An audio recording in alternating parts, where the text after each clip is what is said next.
뉴스레터 K.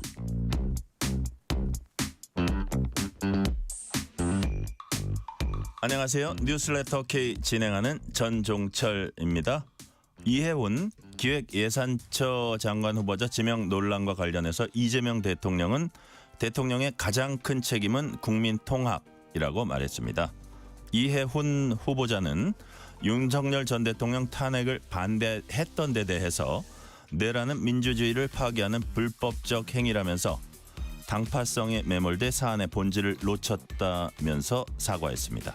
국민의힘은 공산당식 자아 비판을 하며 영혼을 팔았다고 비판했고, 장동혁 국민의힘 대표는 들어오는 제보가 많다며 인사청문회에서 송곡 검증을 할 것임을 예고했습니다. 자신과 가족을 둘러싼 여러 비위 의혹에 휩싸인 김병기 민주당 의원이 당 원내대표직에서 사퇴했습니다. 국민의힘은 의원직도 내려놓고 수사를 받으라고 촉구했습니다. 정치 토크 코너에서 주요 정치 현안 깊이 있게 분석합니다.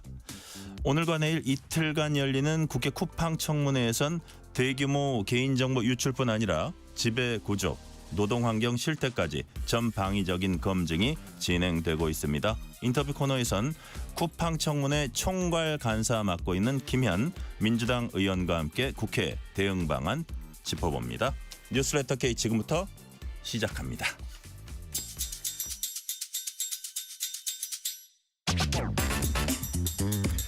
뉴스레터 K 정치 토크입니다. 김지호 민주당 대변인, 강찬호 중앙일보 논설위원 나오셨습니다. 어서 오세요. 네, 안녕하십니까. 반갑습니다. 자, 오늘도 뭐 주제가 이거 우리가 좋아해야 하는 건가요? 주제가 따끈따끈합니다. 자, 먼저 과거 보좌진들과의 갈등과 각종 의혹받고 있는 김병기 원내대표, 민주당 원내대표가 오늘 원내대표직 사퇴하겠다 이렇게 밝혔습니다. 김병기 전 원내대표 얘기부터 먼저 들어보시겠습니다. 지난 며칠간 많은 생각을 했습니다. 제 자리가 중요한 것이 아니라 하나의 의혹이 확대 증폭되어 사실처럼 소비되고 진실에 대한 관심보다 흥미와 공방의 소재로만 활용되는 현실을 인정하기 어려웠습니다. 우리 정치가 더는 그래서는 안 된다고 믿어왔기에 끝까지 제 자신에게도 묻고 또 물었습니다. 시시비비를 분명히 가리고 진실을 끝까지 밝히는 길로 갈 것인지에 대한 고민은 제 거취와도 연결되어 있었습니다. 이 과정이 이재명 정부의 성공을 뒷받침할 민주당 원내대표로서의 책무를 흐리게 해서는 안 된다는 결론에 이르렀습니다. 연일 계속되는 의혹 제기의 한복판에 서 있는 한 제가 민주당과 이재명 정부의 걸림돌이 될 수밖에 없을 것입니다. 자, 김지호 대변인님, 김병기 전 원내대표죠. 지금부터 김병기 의원이라고 할 땐 김병기 의원의 원내대표직 사퇴변 어떻게 들으셨어요? 일단 본인의 처신 그리고 국민 눈높이에 맞지 않은 그러한 논란에 대해서 사과를 했고, 그 사과의 책임으로 원내대표직을 사퇴하신 걸로 그렇게 보고 있습니다. 네. 여러 가지 의혹들이 너무나 빠른 시일 내에 동시다발적으로 제기되고 있었고, 그리고 이제 이 사항이 의원실 내에 있었다는 일이다 보니까 사실 당에서는 그 의원실 내까지 파악하기는 좀 어려웠던 것 같습니다. 이게 어떻게 보면은 큰 어떤 사건이나 아니면 외부의 공격이 아니라 내부의 어떤 내부 고객을 만족시키지 못했고 우리 동지들을 잘 융합시키지 못함으로 인해서 생겨난 리스크라 저희로서도 굉장히 뼈아프고요. 어찌됐든 본인이 당에 더 이상 부담 그리고 이재명 정부의 부담을 더 이상 주고 싶지 않아서 네. 빨리 결단을 한 것 같습니다. 네. 대통령 국정 운영에 부담 주고 싶지 않다. 이게 가장 이제 큰 이유였던 것 같은데, 사실 처음에 호텔 숙박 나올 때만 해도 이렇게까지 나올지는 몰랐는데, 그렇죠. 일단 네. 강찬호 의원께서는 사퇴 변은 어떻게 평가하세요? 뭐 지금 사퇴의 변 자체보다는 네. 사퇴하지 않을 수 없게 된 각종 환경, 그리고 이것이 보면은 뭐 사실 여야를 따르지 않고 우리 여의도의 고질적인 병폐인데 한마디로 보좌진을 산업이 부리듯한 이런 그 국회의원들의 갑질 그리고 그다음에 법인카드 이런 것을 완전히 그 공적인 그런 목적에 써야 되는 것임에도 완전히 사적으로 쓰는 거. 하긴 근데 이 부분은 대통령부터가 지금 법인카드 횡령 그런 지금 의혹으로 기소돼 있는 마당이기 때문에 뭐 이거 지금 사실 민주당에 이런 좀 의혹들이 과연 김병기 의원 하나뿐일까 하는 생각뿐이 하는 그런 우려가 많은 국민들한테 있는 겁니다.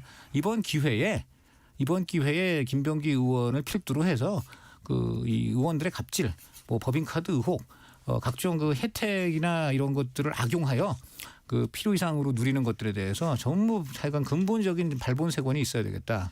이런 생각이고 한 가지 덧붙이자면은 왜 이분이 그 어제 저녁까지 저희들이 취재한 바에 따르면 버틴다.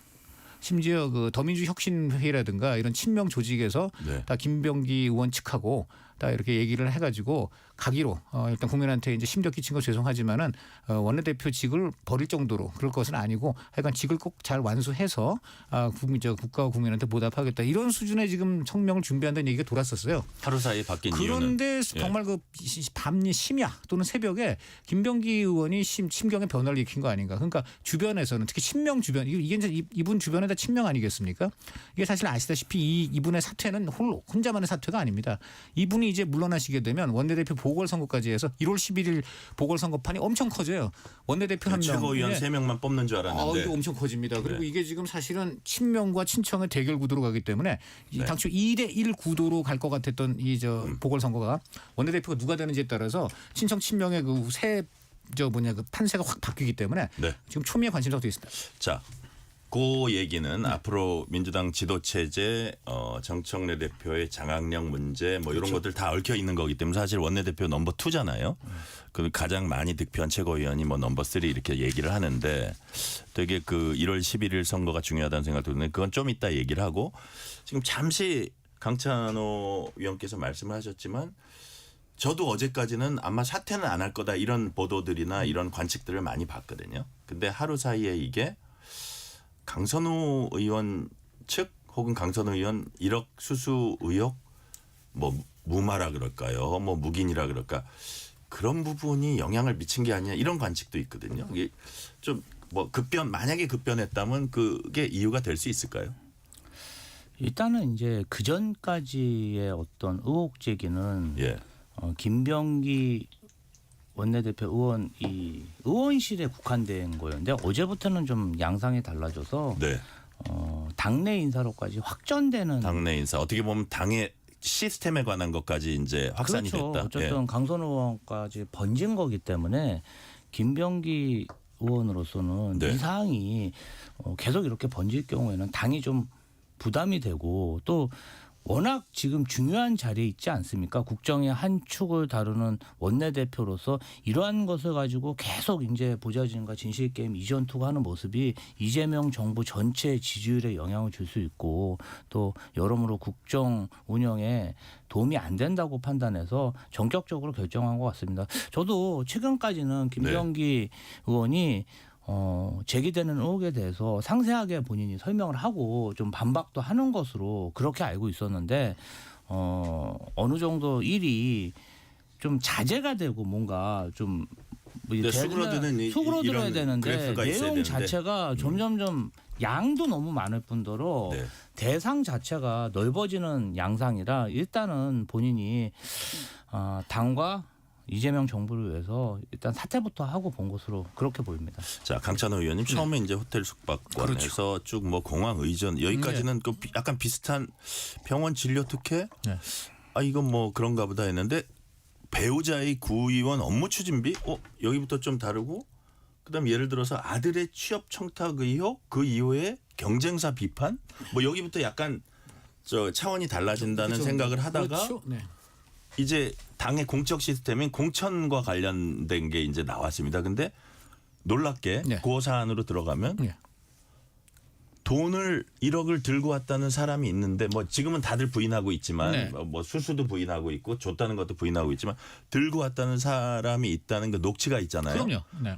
단수 공천했다. 이건 어떻게 이해해야 돼요? 이게 굉장히 크죠. 그러니까 저는 좀 김지훈 대변인이 잘 말을 했는데 점점 좀 커지다가 결정적으로 지난주 금요일하고 이제 어저께 두 개가 컸습니다. 지난주 금요일 날 터진 게 뉴스타파에서 바로 그 얘기를 한 거 아니에요.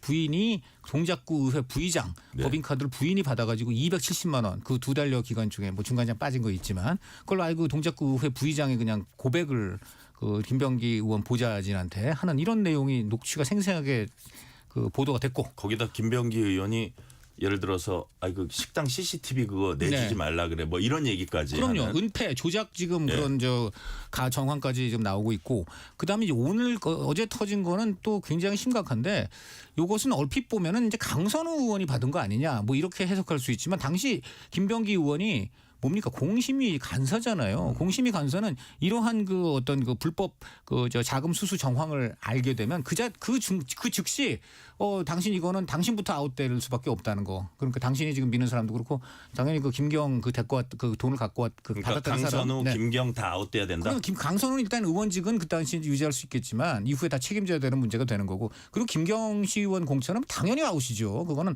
그 자체로 그냥 그 순간 끝내야 되는 거예요. 당장 돈 돌려주고 그리고 당신은 애초에 이제 공천 논의에서도 배제 이게 맞는 거죠. 그런데 거기서는 뭐 일견 들으면은 그건 좀 안 돼. 내가 봐줄 수 없어. 뭐 이렇게 하지만은 그 다음날 단순 공천 됐잖아요. 이거는 간사로서 책임을 벗어날 수가 없어요. 무슨 그 사이에 일이 있었든 간에 뭐 그때 전화상으로 내가 안 된다 그랬지 않느냐. 근데 결과가 단순 공천 됐는데 이거는 그러니까 엄청난 범죄가 될 수 있는 겁니다. 돌려줬다고 해도 네. 갖고 온 것만 자체만 갖고도 네. 수사기관에 고발 안 한 것도 문제가 될 수 그럼요. 있고 네. 공천 준 거는 더더욱 공당에 단수 공천을 준 거 아니면 시의원으로 이것은 엄청난 문제가 되는 거죠. 그러니까 이런데 저도 지금 듣기로는 이것 말고 더 많은 지금 실탄들이 준비돼 있다.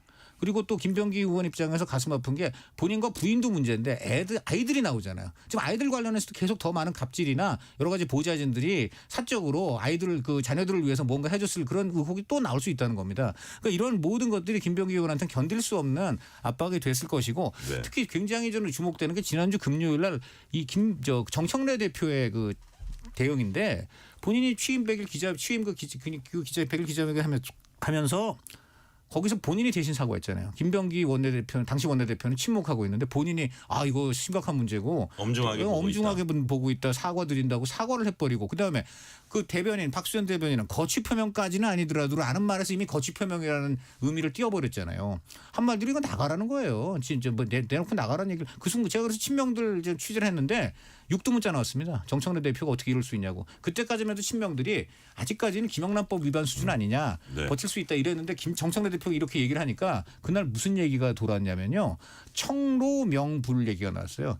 친청이 하면 로맨스, 친명이 하면 불륜. 쉽게 말하면 친청, 장경태, 최민희 이런 사람들은 성범죄 의혹, 그다음에 결혼 축의금 수수 의혹 이런 거 이것도 큰 죄인데 이거는 그냥 윤리감찰 시켜놓고 그냥 유야무야 지금 계속 봐주고 있는 반면 김병기 당시 원내대표는 당시로서는 아직은 김영란법 위반 수준인데 이거는 그냥 바로 물러나라고 해버리고 정청을 이럴 수 있냐? 그래갖고 그 순간 많은 사람들이 야 이게 지금 단순히 원내대표 사퇴 문제가 아니라 네. 명청 대전의 일환이구나 그렇게 봤다는 겁니다. 예. 자, 지금 말씀하시는 거는 좀 침소붕대로 해석을 하신 것 같아요. 제가 당시에 기자회견장에 있었는데 네네. 아니 공당의 대표가 이런 논란이 있는데 그리고 보좌진과 의원들 간의 사이에 어떤 그러한 일들이 계속 폭로되고 있는 상황에서 그러면 사과를 안 하고 어떻게 합니까? 그것은 국민의힘이나 뭐 어느 조직이나 중앙일보도 저는 마찬가지라고 생각합니다. 이런 일이 벌어졌을 때 그러면 거기에 있는 사장님이나 대표님이 부덕의 소치라고 사과를 하는 거잖아요. 근데 뭐 그걸 가지고 정치적 역학관계 이건 아니다. 그것을 근데 저는 좀 강찬호 논설위원님이 지금 뭐 정치인인지 언론인지 제가 잘 모르겠어요. 뭐 중간에 막 이렇게 제가 다 반박해 드릴 테니까. 중간에 막 이렇게 해가지고 왔다 갔다 하면서 그 친명이라는 사람들 도대체 누굽니까? 누가 그런 말을 지어냅니까? 친명 분연 제가 자, 취재했어요. 아니 이렇게 그 합시다. 김 대변인. 친명이면 알겠는데. 정성호 법무장관입니까? 누가 그런 말을 하고 다닙니까? 개인적으로 친한 건 자, 정성호 법무장관 친하신 알았는데 거잖아요. 톤을 조금 그렇지 낮춰주세요. 않다. 두 분 예. 다. 톤을 낮춰줘. 저한테 발언권 주시면 다 얘기할게요. 아니 그러니까 그 익명으로 그렇게 언론인이신데 잠깐요. 예. 이 언론에서 분석할 때 친명계가 요즘 어떻게 하고 있다, 친청계가 어떻게 하고 있다 이런 자, 거 그럼 아니, 이렇게 그거 합시다. 너무- 김 대변인 잠깐. 인용을 우리 하실 강 의원님. 때도 자, 이제 본인들의 분석과 주장을 하는 건 그럼요. 좋은데 상대방을 향해서 공격하지 맙시다. 어쨌든 그 부분에 대해서 비판을 할 수는 있지만 예. 그러니까 거기에 대한 그 상황에 대한 어떤 그 논리에 대한 반박 위주로 하죠. 예, 예. 그렇게 하는 게 좋고 네. 안 그러면 이게 흥분이 되거든. 저는 흥분하지 않았습니다. 예, 보니까 좀 흥분을 하신 것 아니 같은데. 흥분 안 했고요. 예, 좀 제가 차분하게. 말씀드리고 예. 싶은 거는 네네, 뭐냐면 말씀하세요. 뭐 밖에서 보시는 거랑 그렇게 다르고 지금 뭐 이번 관련해서도 김병기 원내대표가 해명할 수 있는 시간을 당 지도부로서는 충분히 드렸다. 그리고 본인이 고민하셔서 오늘 결단한 것이고 이와 관련해서 당내의 불협화음은 심하지 않은 상황입니다. 저는 네. 하여튼 제 눈으로 본 건 없습니다. 제가 두 가지 말씀드릴게요. 자, 그렇다면 왜 장경태 의원에 대해서도 기자들이 물었는데 거기에 대해서는 얘기를 안 해요? 그것도 굉장히 지금 굉장히 심각한 범죄고 그건 지금 윤리감사를 시킨다고 했는데 도대체 뭐가 지금 나온 겁니까? 기자들이 물어봤는데 거기에 대해서는 얘기를 안 했어요. 그러니까는 지금 그러니까 김병기 원내대표에 대해서 사과한 건 저도 맞다고 봐요. 그런데 왜 장경태 의원 그거는 퍼진 지가 언제고 그리고 그다음에 윤리감사를 지시해서 지금 진행된 게 얼마나 많은 기간이 흘렀는데 기자들이 물어보니까 그건 싹 뺐잖아요. 그러니까 저도 아니고 친명계 그 사람들이 지금 그 정청래 대표가 너무 편파적으로 지금 일을 보고 있다 이렇게 얘기를 하는 거예요. 그건 제가 지금 들은 겁니다. 저한테 화낼 일이 아니에요. 친명계 의원 친명계 뭐 지금 뭐 이름 밝힐 수 없다고 하는데 이름 왜 안 밝히냐 그러는데 그 이 분석이라든가 상황을 전달할 때는 언론에서 그렇게 개파로 얘기하는 거는 원래 쭉 그렇게 쭉 되어 온 겁니다. 네. 그러니까 물론 여기까지 말씀드릴게요. 네, 거기까지 말씀하시고요. 자, 약간 캄다운하고 제가 다음 질문 드리겠습니다. 자, 근데 또 이게 뭐 흥미 위주는 아니지만 예를 들어서 요번에 또 이름 나온 사람이 김경시 의원이에요. 그분이 그때 뭐 예를 들어서 무슨 뭐 신도들을 당원으로 뭐 모집하니 안 하니 그런 약간 녹취록이 나왔을 때 그럼 어떻게 그 이후에 지시가 있습니까 했더니 뭐라고 대답했냐면 김민석으로 가요 뭐 이래가지고 또 논란이 됐던 분입니다. 자, 이분 자체에 대한 이제 문제다 이렇게 볼 수도 있고 이런 분들이 자꾸 좀 시스템을 흔든다 이렇게도 볼 수 있잖아요. 이 부분은 어떻게 보세요? 김경시 의원이 또 등장하죠. 사실은 이제 저도 당 생활을 하면서 이런 일이 수도권 지역에서 이제 거론된다는 것 자체가 참 명구하고 송구스러운 일이고 그런 이야기가 나눴다는 것 자체가 조금 믿어지지가 않습니다. 네네. 그런데 제 생각에는 김경시 의원 같은 경우는 예. 그때 이후에 당내 조사가 이루어졌고 그리고 제명이 됐습니다. 그러니까 어떤 선거를 하기 위해서 위장 당원 관련해서 문제가 있어서 당에서 전수 조사를 해가지고 이 부분 관련해서 당에서 굉장히 철퇴를 내렸고 그래서 이제 일단락이 났죠. 그런데 이번에 또 지금 민주당원은 아니죠. 예, 이번에 또 지금 문제가 된 것은 본인이 공천을 받을 그 시점에 뭔가 금품이 오가고 그리고 뭐 그것에 대해서 강선우 의원이 공관위원으로서 부적절한 그런 어떤 부탁을 한 것 그게 핵심 아니겠습니까? 저는 이 부분 관련해서는 결국은 금액이 1억이기 때문에 어디선가 돈이 빠져나왔다는 근거가 있지 않겠습니까? 그래서 하루속히 수사기관이 진상을 밝혀야 된다고 생각하고 네. 다른 면에서 보면은 실제로 돈이 오고 가지 않았는데 김경시 의원을 단수 공천 주기 위해서 여러 가지 방안들이 압박용으로 공관위 위원들한테 뭐 이게 꼭 진실된 얘기만 하는 건 아니잖아요. 네, 네. 그러니까 여러 가지 압박 수단으로 좀 이렇게 동원될 수도 있다는 그런 분석들도 있습니다. 그래서 이 부분 관련해서는 좀 진위가 수사기관에서 좀 밝혀졌으면 합니다. 당으로서는 당 대표가 강선우 의원에 대해서 윤리감찰 지시를 바로 했고 아마도 뭐 수사기관에서도 수사를 할 것으로 그렇게 알고 있습니다. 네, 어쨌든 신속히 진상규명이 됐으면 좋겠다는 말씀이시고. 자, 박찬호 의원님. 김경 이분은요 재산이 엄청나요. 이분 저 공개된 재산만 봐도요 서초구 방배동에 70평대 건물, 그다음에 평창동에 또 뭐 630, 이것도 뭐 지금 이건 뭐 더 크네, 뭐 100평 넘어가는 그런 건물. 일단 띄었어요 이거. 띄었어요, 자, 또 나와 있는 얘기입니다. 예. 여기다가 지금 보면은요. 공직자니까 그거 뗄 수가 역삼동, 있구나. 평창동, 그다음에 또 역삼동에 또 상가가 있어요. 예. 상가가 역삼동에 몇 개냐면요. 등록된 것만 4개나 됩니다. 그러니까 단독주택 평창동, 그다음에 60평대, 70평대 아파트 방배동, 거기다가 역삼동, 그 물 좋다는 역삼동에 상가가 무려 4개. 이 밖에도 용두동에도 또 상가가 있어요. 자, 이 정도의 자산가이기 때문에 이분이 지금 1억을 저 강선우 의원한테 주고 강선우 의원이 그래갖고 고민하다가 김병기 뭐 당시 그저 공간이 간사에게 상의를 하고 그런 다음에 돌연 단수 공천이 이루어지고 이러니까 이게 지금 우리 저 의혹이 안 번질 수가 있겠습니까? 이 와중에 더군다나 그 김문석 그 총리와 이 김경 의원 간의 관계는 그 총리 청문회 불과 일주일 전쯤에 그 시청 뒤에 있는 파이낸스 빌딩 그 중국 식당에서 두 사람이 밥 먹고 있는 것을 만나는 것을 다른 그 서울시 의회 사람들이 봐가지고 지금 그게 언론에 다 났어요 지금. 무슨 관계냐 이겁니다. 그러니까 이게 왜 두 사람이 그렇게 만나서 무슨 얘기를 해야 하는 관계가 된 것인지 그리고 그 사이에 당원들 잔뜩 몰고 뭐 당비를 대납했느니 김민석으로 가시죠 네. 이런 것까지 나왔어요. 그러니까 이분이 이렇게 보면은 나온 것만 보면 강선우에 이어 김민석에도 김민석 총리한테 줄을 댔느냐 지금 이런 의혹이 안 나올 수가 없는 상황이에요. 네. 네. 그때는 뭐 영등포 구청장을 지향을 하니 뭐 그런 얘기도 그거는 있었는데. 지금 강서 지역에서 퍼져 있습니다. 이분이 네네. 왜냐하면 내년 강서구청장은 현 강서구청장은 재공천될 가능성이 굉장히 높기 때문에 강선우 시의원이 이 지역구만 강서지 이미 작년 최근 상당 기간 오래전부터 네. 영등포, 여의도 이런 데 자주 나타났다. 아까 당내에 무슨 뭐 친명이니 친청이니 이 부분 밖에서 보고 기자들이 분석하는 것만큼 그렇게 갈등이 심하다 그렇진 않다 이렇게 이제 말씀을 해주셨는데 김지호 대변인 예를 들어서 그럼에도 불구하고 1월 11일 날 원래 최고위원 3명 뽑는 줄 알았는데 원내대표가 거기 들어가 버렸어요. 그러면은 이 결과에 따라서 어쨌든 정청래 대표의 향후 뭐 장악력이라든지 이런 부분에 어쨌든 그 결과에 따라서 좀 영향을 미칠 수 있겠네요. 원내대표 선거도 예. 지금 그때 선거를 해서 뽑을지 합의 추대를 할지 그런 왜냐하면요 이게 이제 6월까지잖아요. 예, 그러니까 예. 몇 개월 안 되는 거예요. 그리고 사실 예산안까지 끝난 원내대표가 아니 지금 출마하시는 분들 그럼 4, 5개월 하자고 원내대표 하는 것도 좀 성이 안 차는 부분이 있잖아요. 그래서 뭐 원내대표 임기를 이번만 좀 길게 하든지 보궐까지 합쳐서 아니면 4, 5개월 할 것 같으면 합의 추대를 하든지 여러 가지 안들이 지금 의총에서 이야기가 되는 걸로 알고 있습니다. 그래서 제가 봤을 때는 큰 어떤 지금 왜냐하면 저희가 좀 위기 상황이거든요.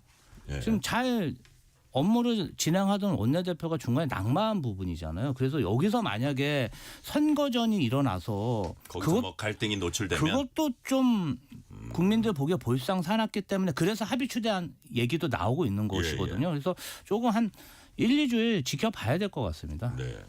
자, 이 부분은 어떻게 보세요? 이게 이제 딱 김병기 원내대표 건을 조금 정리하고 넘어가려 그러는데 처음에 이제 보좌진과의 갈등에서 사퇴까지 왔는데 이걸 딱 보시면서 한 줄로 평한다면 어떤 정치인으로서 어떤 생각이 드세요? 집안 단속 잘해야 아니, 된다. 권력이 있을수록 예, 낮은 자세로 임해야 된다. 낮은 자세로 이게 임해야 이제 된다. 어떻게 보면은 좀 양측 간의 오해가 쌓이면서 일이 커졌는데 사실은 뭐 제가 그 전부터 뭐 김병기 원내대표하고도 굉장히 각별하게 지냈고 네네. 보좌진 각별하게 지냈으니까 그 보좌진들이 21년도부터 저희 대선 캠프나 당대표실이나 뭐 굉장히 많이 지원을 해줬습니다. 대변인님도 잘 아시는 분들이겠네요. 예, 교류를 많이 했고 예, 굉장히 절친한 사이였는데 그 문제가 된 그 12월 달에 그 텔방이 공개됨으로 인해서 서로 간에 이제 신뢰가 급속히 무너졌고 네. 그 이후에 김병기 원내대표가 이제 원내대표 출마하면서 각종 이제 어떤 의혹들이 제기가 된 부분에 대해서 조금 이제 더 신뢰가 깨진 것 같습니다. 그래요? 그리고 최근에 이제 쿠팡 뭐 저희 당 의원의 쿠팡 만난 거에서 문자가 공개되면서 또 거기에 다니시던 보좌진들이 회사를 나오시게 되고 네네. 그냥 전반적인 것들이 그냥 서로 이렇게 신뢰가 깨지는 그런 네. 상황이었던 것 같습니다. 낮은 자세로 임해야 된다. 굉장히 중요한 지적 하셨는데 지금 보좌진 감사합니다. 하시는데 우리 김지호 대변인께서도 보좌진 이름 공개할 수 있어요?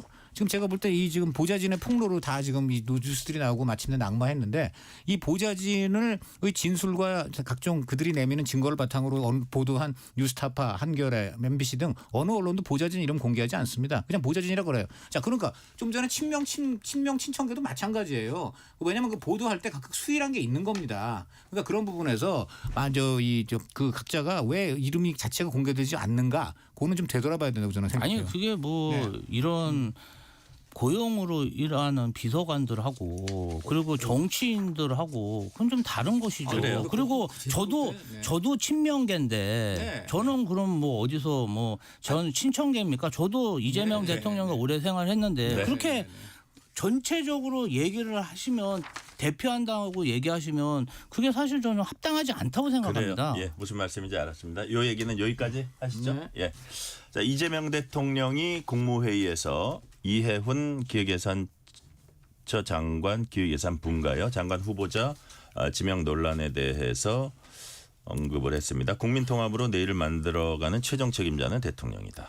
국민통합 책임자가 대통령이다 이런 거고. 자, 파란색도 빨간색도 국민이고 주권자다. 통합 차원의 임명이다 이런 취지의 얘기 같아요. 자, 이 얘기 먼저 강찬호 의원 네. 어떻게 평가하세요? 아니 뭐 원론적으로 참 맞는 얘기고 이 대통령이 그런 통합과 탕평에 생각하고 있다는 건 평가합니다. 자, 그런데 이해훈이라는 분을 보면은 지금 빨간색이라고 막연히 말씀을 하신 것 같은데 이분은 빨간색 중에서도 어떤 빨간색입니까? 윤 어게인 빨간색이에요. 그거는 민주당에서는 받아들일 수 있는 선이 있고 없는 선이 있는 겁니다. 그렇지 않겠어요? 그리고 민주당이 뭐라 그래요? 지금 국민의힘을 내란 정당이라고 하고 있잖아요. 내란 정당이라고 할 때 보통 민주당이 지칭하는 건 윤 어게인 하는 분들이에요. 예를 들면 한동훈 뭐 이런 사람들은 민주당도 내란 그 어떤 세력이라고 하지 않잖아요. 그러니까 굳이 이재명 대통령이 탕평하는 건 좋은데 그렇다면 일반적으로 빨간색 중에서 저거 민주당을 생각할 때 상식적으로 포용할 수 있는 선이 있을 거 아닙니까? 이제 그런 거 없이 그러니까 이런 거에 대해서 민주당 내에서 딴 데도 아니에요. 지금 민주당 내에서 지금 굉장히 우려가 나오고 있는 거 아닙니까? 민주당 우려도 그렇고 네. 그 탕평이나 포용의 진정성도 의심받을 수 있는 당연히 부분이 의심받죠. 있다. 왜 그러냐면 이분이 네. 보수에서 아까 말한 대로 상식적인 보수 또 민주당이 말하는 내란 프레임에 관련 없는 보수 그리고 능력과 어떤 인품 그리고 자리를 탐하는 것이 아니고 국익을 위해서 당파를 뛰어넘을 수 있는 어떤 인재 이런 사람을 이재명 대통령이 데리고 왔을 때 진정성이 이제 입증이 되고 감동을 주고 진정한 탕평이구나 하는 건데 지금 이해훈 그 지명자는 이런 거에 어느 것도 해당되지 않아요. 오히려 야 이제 이재명 대통령이 내란 종식시켜 주셨네. 그 윤 어게인 외치고 윤 어게인 집회 나가서 저 계엄은 합당했고 저 정당한 그 통치행위였고 탄핵은 불법이고 체포도 불법이고 윤 대통령 당장 석방하라. 뭐 따라만 갔다고요? 따라만 간 사람이 그렇게 집회 나가서 막 열 올리고 그렇게 구호를 외칩니까? 예. 자, 이런 사람을 데리고 왔다는 것 자체가 통합이나 탕평의 진정한 의도에 의심을 갖게 하고 네. 그리고 무엇보다 제일 저는 눈에 띄는 게 지금 민주당 내에서 굉장히 우려가 많다는 거 이걸 먼저 전해드립니다. 네. 예를 들어서 너무 앞뒤가 안 맞는다. 그리고 이 뭐 강도나 이런 걸로 봤을 때도 지금까지 그러면 내란 청산한다 그러고 뭐 청산해야 될 세력이라 그랬는데 그냥 와서 사과 한마디 하면 이거 다 되는 거냐 이런 또 의문이 있을 수 있거든요. 그런 지적에 대해서 어떻게 보세요? 사실 지금 국민의힘에서 강천호 논설위원이 말씀하신 모범적인 보수를 찾기는 정말 어렵죠. 그것은. 그렇기 때문에 개정해서 그래서 좀 전문성이 있고 그중에 나온 분이 이해훈이다. 전문성이 있고 네. 개정의 정이 있고 전향이 가능한 분을 줄여가지고 저희가 선별해서 이렇게 모셔오고 있는 거 아닙니까? 사실은 이해훈 전 의원 같은 경우는 네. 굉장히 엘리트 정치인으로서 국민의힘 자체에서도 강남이라는 정말 좋은 지역구에 3선 공천할 정도로 네. 인정한 재정 전문가 아니겠습니까? 그래서 저희가 모신 거고 모셨는데 이분이 와서 계속 윤 어게인 외치고 윤석열 구치소 찾아가고 뭐 내가 윤석열 이렇게 뭐 하면 우리가 받아들일 수가 없는데 오늘 또 깨끗하게 내란에 대해서 사과하지 않았습니까? 그러면 사실은 대한민국 국민 중에 국민의힘이라고 저희가 원수처럼 대할 수는 없는 거예요. 손 잡을 수 있는 사람 손 잡아야죠. 아니 저는 국민의힘이 더 문제라고 생각해요. 지금 인재가 빠져나가고 있고 정말 의회에서도 소수당 그다음에 정권도 뺏겼는데 그 안에 있는 엘리트 정치인조차 왜 떠나겠어요? 희망이 있으면 그런 사람들 안 떠납니다. 이해훈 같은 정치인이 보수를 떠난다? 그러면 국민의힘이 비전을 못 보여주는 거예요. 비전을 못 보여주는데 지금 장정 대표 어떻게 합니까? 불사파예요. 넘버 3 불사파까지 배신 배반만 외치고서 다 솎아내겠다. 그렇게 솎아낸다고 해서 다수당 되고 선거 이길 수 있습니까? 좀 정신 좀 차리셨으면 좋겠습니다. 국민의힘이 스스로 되돌아봐야 된다는 취지로 말씀해 주셨고요. 2026년 1월 2일에 기획예산처가 신설됩니다. 정확한 명칭 기획예산처입니다. 신설되고 장관급 조직으로 신설된다는 말씀 드리고요. 자, 실시간 교통 상황 알아보겠습니다. 라디오 교통정보센터 임초희 리포터 나와주세요. 네, 이 시각 교통정보입니다. 먼저 서울 시내 강변북로 일산 쪽입니다. 잠실철교에서 난제나들목까지 많이 밀리고요. 나란히 가는 올림픽대로 공항 쪽 청담대교에서 가양대교까지 쭉 정체 이어지고 있습니다. 국회대로 여의도 쪽으로 영등포 전화국 교차로에는 싱크홀이 생겨서 일시적으로 지금 한 개 차로가 통제입니다. 잘 살펴서 지나시고요. 서부간선도로 안양 방향 성산대교 남단에서 신정교까지 밀리다가 다시 고척교에서 금천 나들목 사이는 30분 정도 걸립니다. 경부고속도로 서울 쪽 안성 부근에서 안성 분기점까지 밀리고요. 더 가서는 기흥에서 수원, 또 판교 분기점에서 많이 밀리고 있습니다. 더 가서는 양재에서 반포까지 제속도 못 내고요. 부산 방향 양재 나들목 4차로에 고장난 차 있습니다. 주의하시고요. 뒤로 한남 나들목부터 영향으로 정체가 심해졌습니다. 이후로는 신갈에서 수원까지 더딘 흐름입니다. KBS 교통정보센터였습니다. 퇴근길 당신과 함께 읽는 세상 이야기 KBS 1라디오 뉴스레터 K 문자 샵 9730 짧은 문자 50원 긴 문자 100원 어플리케이션 콩은 무료 유튜브 KBS 1라디오 계정 채팅창도 열려 있습니다.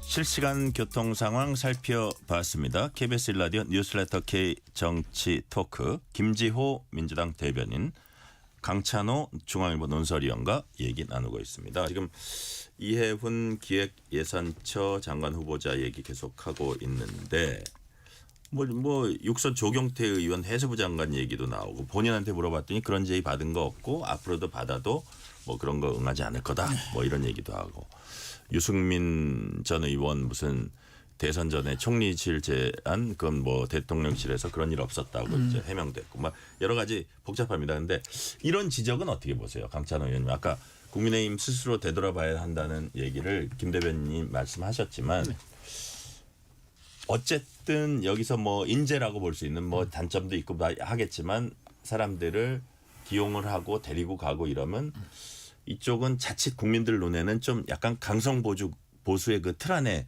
갇히고 네. 좀 더 국민들로부터 고립될 수도 있지 않나. 그러니까 그런 면에 있어서의 지금 보수 인사 발탁이라 할까요? 이게 네. 정치적 파장 어떤 의미라고 제가 볼 보세요? 때는 이해훈 후보 지명은 네. 아직 그 정도의 파괴력을 갖지는 못하고 왜 그러냐면 아까도 얘기했습니다마는 이해훈이라는 분이 보수에서 굉장히 아까운 존재가 아니에요. 이미 그 삼선 의원이라고는 하지만 최근 4번의 선거나 경선에서 연거푸 떨어져가지고 네. 누가 봐도 지금 굉장히 좀 굶으셨구나 이제 이런 상황인 것이고요. 그 다음에 이분이 보여준 각종 그동안의 여기 처신을 이렇게 보면은 결코 그렇게 뭐 보수에서 그렇게 아주 무슨 총하나 이런 분이 아니란 말이에요.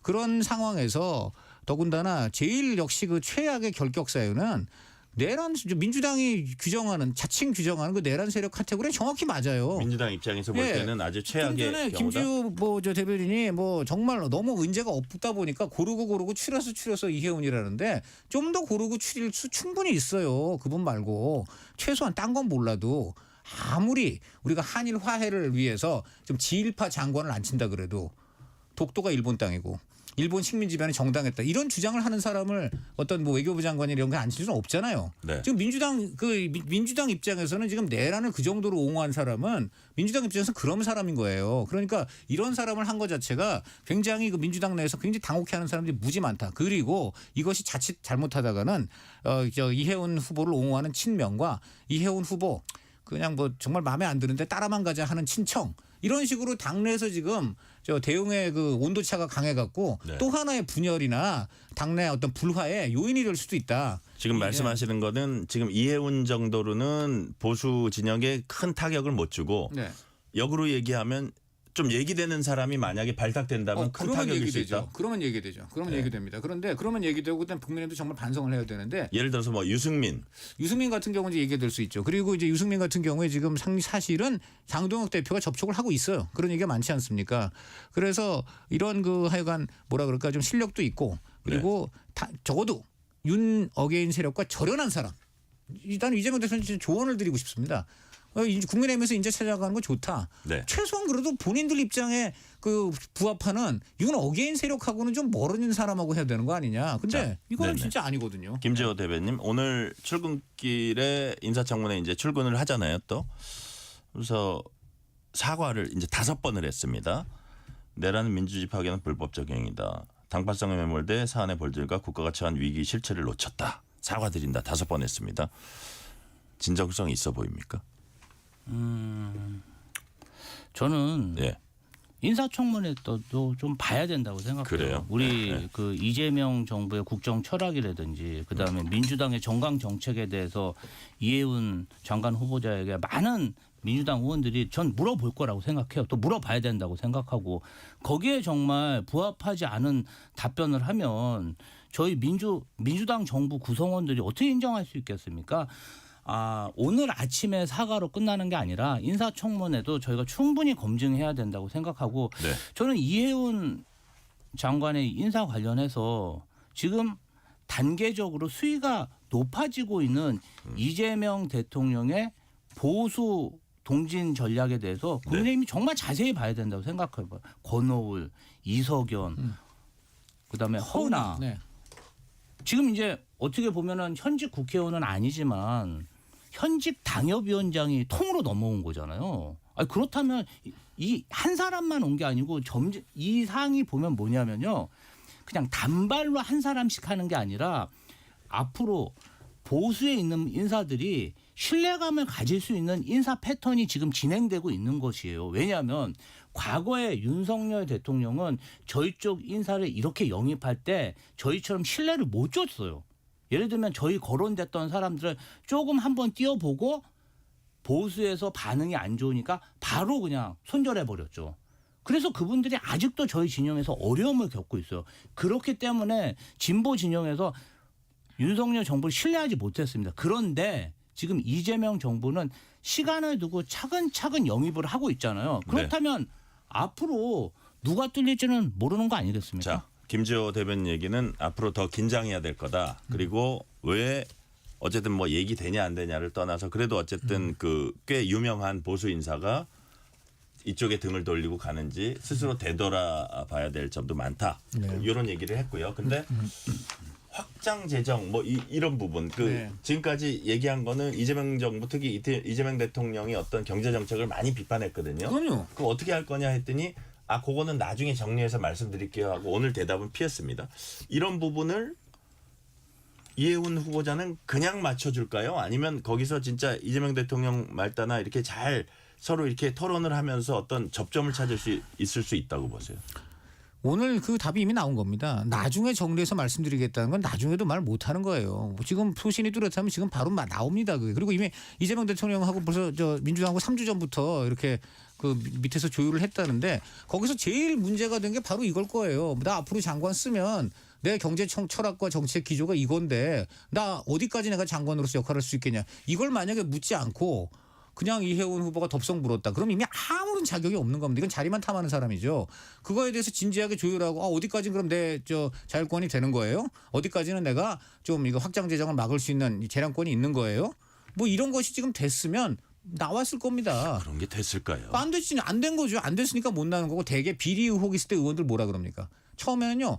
그거 아니고 사실이 아니고요. 나중에 정리해서 말씀드리겠습니다. 대개 이래요. 근데 나중에 보니까 결국은 심벽기초 죄송합니다 하고는 싹 사라지거나 뭐 사퇴하거나 이러잖아요. 지금 김병기 전 원내대표도 그렇지 않습니까? 처음에는 뭐 전혀 사실 아니고 다 내가 정리해서 말하겠다 그런데 정리해서 나온 게 뭐예요? 심벽기초 죄송합니다. 사퇴하겠습니다가 되잖아요. 네. 그러니까 저는 이해원 후보가 3주라는 이미 물밑조율 과정이 있었는데 이제도 지금 나중에 정리해서 말씀드린다는 거는 그런 건 지금 말한 그런 재량권 확보에는 전혀 저는 실패했다고 보고 오히려 어제 윤희숙 같은 서울대 경제학과 출신의 여성 정치인인데 본인이 딱 그래요. 같은 KDI. 같은 KDI고. 네. 그러니까 서로 잘 알잖아요. 네. 딱 그러더라고요.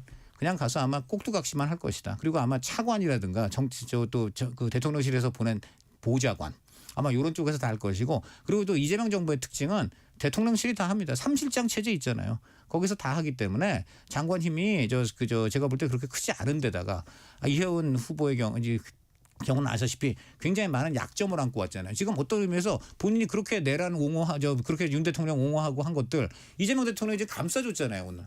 이재명 대통령한테 결국 그러니까 진 신세가 일반적으로 장관 지명을 해서 얻은 신세보다 더 많이 신세를 진 거예요. 그러니까 네. 꼭두각시가 될 수밖에 없다는 그렇게 취지를 좀 말씀하셨는데 그렇게 될 수밖에 없다고 봅니다. 김조 대변인 좀 반박이 있으실 겁니다. 아니 뭐 그렇게도 뭐 평가할 수도 있는데 이게 대박이네. 이분이 민주당과 이재명 정부의 국정 철학을 동화돼서 그것을 잘 실행시키면서도 성장 잠재력 보수의 가치를 저희 정부에 녹일 수도 있는 거잖아요. 네. 파이를 더 키울 수 있는 것.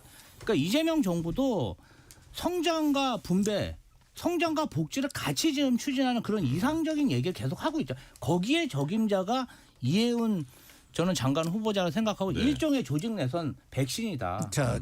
이 대상포진 백신이 굉장히 몸이 아프답니다. 그런데 네. 효과는 탁월하다고 하죠. 저는 그런 역할을 톡톡히 할 거라고 생각합니다. 강찬 의원님 지금, 짧게 말씀하셨으니까. 지금 말한 대로 보수 인사를 영입해서 탕평과 뭔가 정책의 변화를 꾀할 거로 우리가 기대를 한다면 이미 권오을 보훈처장이나 허은하 이런 분들 가가지고 활동하고 있는데 이분들이 지금 한 게 뭐가 있습니까? 특히 권오을 보훈처장 같은 경우에 지금 논란되고 있는 4.3, 박대령, 서훈 취소 일방적으로 그냥 추진하는 거 하나도 막지 못했잖아요. 거기 지금 보수 진영 입장에서는 상당히 그 입장이 다릅니다. 그러면 지금 보수 출신으로 갔으면 아니 지금 이분은 좀 여러 가지 평가도 다른데 하고서 제동 거는 모습 보였나요? 그러니까 지금 현재는 보수 진영에서 데리고 간 사람들 들러리밖에는 현대까지는 한 게 없습니다. 네, 이해운 후보자 장관직 수락으로 국민의힘 내부 격앙돼 있는 가운데 오늘 김도읍 정책위 의장이 비상계엄에 대해 송구하다 공개적으로 사과했습니다. 김도읍 정책위 의장 얘기 들어보시겠습니다. 하지만 국민의힘은 당시 비상계엄 선포로 인해 국민 여러분께 불안과 혼란을 드린 점 참담한 심정으로 깊이 새기고 있습니다. 국민의힘 구성원 그 누구도 계엄을 사전에 알지 못했고 동의한 사실이 없다는 점과는 별개로 국민의힘이 배출한 대통령 재임 중 이러한 사태가 발생했다는 사실 그 자체에 대해 국민 여러분께 진정 송구하다는 말씀 드립니다. 이제 초심으로 돌아가 철저히 성찰하고 쇄신하겠습니다. 아울러 반헌법적, 반민주적인 이재명 정권에 맞서 자유민주 대한민국을 온전히 지키기 위해 국민의힘은 반이재명 전선 구축과 보수 대통합도 반드시 이루어야 합니다. 자, 김도읍 정책위 의장. 뭐 정책위 의장 뭐 중요한 당직이죠. 뭐 그렇지만 당 대표도 아니고 원내 대표도 아니고 오늘이 뭐 특별한 날이라고 볼 수도 어려운데 강찬 의원께서 보시기에 왜 오늘 사과를? 오늘이 특별한 날인 게 있죠. 올해의 마지막 날 전날이잖아요. 이제 해를 넘겨서까지 계속 이제 윤 어게인하고 계속 붙어갈 거냐. 해 넘기기 전에 지도부가 대표가 무능하니까 지금 제대로 끊지 못하고 있으니까 나라도 나서야 되겠다. 내일이면 이제 올해도 가는데 이거 해 넘겨서까지 계속 갈 거냐. 네. 저는 굉장히 잘했다고 봅니다. 저는 이거 그 장동혁 대표가 이재명 대통령처럼 저렇게 그 내란 옹호하는 사람을 장관으로 이렇게 임명하는 이런 문제가 있을 때 오히려 더 확실하게 이 윤 어게인 세력하고 절연하는 이런 모습을 보여야 확실하게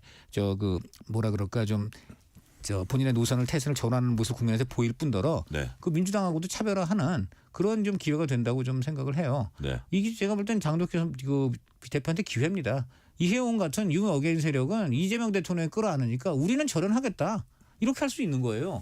이걸 왜 이런 못 살리고 하다 보다 못해 김도읍 이런 분이 나서는지 네. 저는 국민의힘 정말 한심합니다. 자, 질문 하나 더 드릴게요. 네. 말씀하신 김에 비판을 하셨는데 자, 최근에 이제 장동혁, 한동훈, 이준석, 네. 장한석 연대론 이런 게 당 일각에서 나왔습니다. 여기에 대해서 장동혁 대표 뭐라 그랬냐면 뭐 지금 단계에서 연대론이 맞지 않다. 한동훈 전 대표에 대해서는 당내 인사와 무슨 뭐 연대하는 거냐 동의하기 어렵다. 네.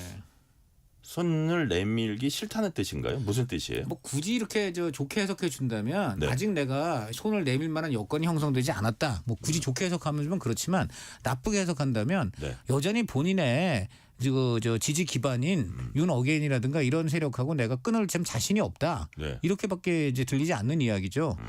저는 아까 말한 지금 단계에선이라는 게 전 단계로 들렸습니다. 단계. 단계를 여전히 내가 뗄 수가 없다 이런 얘기고.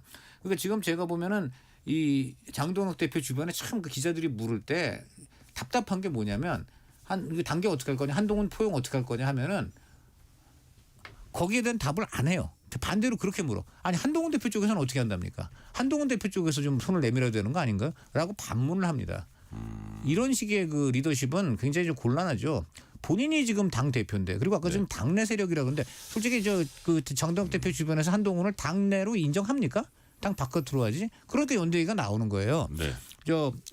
장동혁 대표는 당권을 갖고 있는 사람입니다. 한동훈 대표를 포용한다면 장동혁 대표의 당권과 부피는 훨씬 커진다. 저는 그렇게 분명히 조언드리고 싶어요. 오늘 그 비상기업 1년 당시에 사과문 냈던 대안과 책임서 국민의힘 의원들이 당심 70% 확대 권고안 반대한다 이렇게 공개 입장 표명했는데 맞는 입장이라고 보세요? 맞는 입장이죠. 같은 맥락이죠. 지금 결국 지도부가 단계 문제 또 이렇게 지금 누가 봐도 민심이 아닌 일부 윤어게인 등의 당심에 기대 갖고 공천을 하겠다는 이상한 지금 움직임 네. 이런 것들에 대해서 결국은 개혁 성향 의원들은 모두 반기를 들고 있다 이렇게 볼 수 있는 겁니다. 네.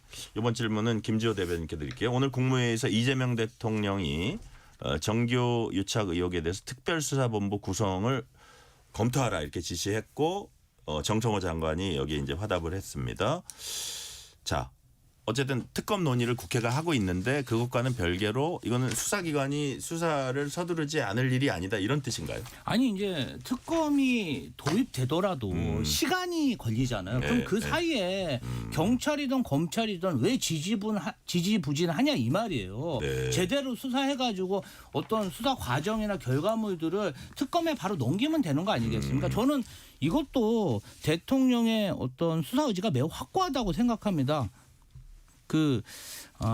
사실은 저희가 2017년 대선 경선도 그렇고 네. 2021년 민주당 대선 경선도 그렇고 그 선거인단 선거를 하다 보니까 막판에 수만 표씩 몰표로 이렇게 오는 경향이 있어요. 그러면 그 전까지의 어떤 그런 여론조사나 선거 경험과 다른 측면이 좀 보이거든요.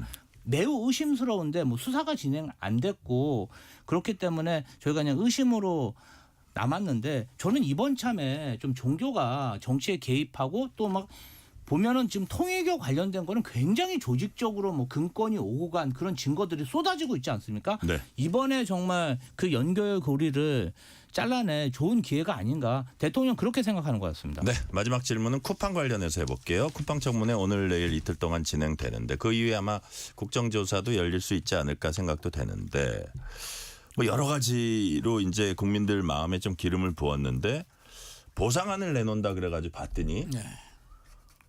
자기네 플랫폼을 이용하라는 그렇죠. 네. 예를 들어서 그 고가품을 파는 데서 2만 원, 네. 여행에서 2만 원, 2만 원으로 어딜 갑니까? 그래서 어쨌든 기존의 쿠팡 이거를 어떻게 보셨는지 시간은 얼마 없지만 한 1분 정도만 말씀해 주시면 되는데요. 어떻게 대응해야 됩니까? 국회 차원에서. 아니 법대로 원칙대로 대응해야 하고요. 네. 이거 무슨 거중만 미국 회사지 매출의 90%를 한국에서 얻어가는 이런 회사가 오만 방지하고 한국 법 준수 의지가 전혀 없고 굉장히 지금 문제가 심각하다고 봅니다. 지금 국민을 또 우롱하는 행위를 엄청 하게 뭐 유출이 3,300건?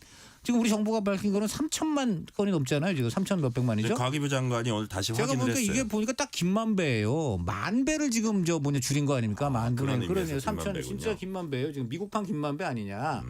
이런 거 오만 방지하고 국민을 속이는 이런 사람들이 여기서 계속 돈을 벌겠다면서 심지어 보상의 그런 프로세스까지 자기들 매출 올리는데 지금 쓰고 있다면 가중처벌감이다. 그리고 지금 미국은 이것을 정당하게 지금 한국에서 비즈니스하는 업체가 로마에서 로마법 따르는 거는 미국이 맨날 주장하는 얘기예요.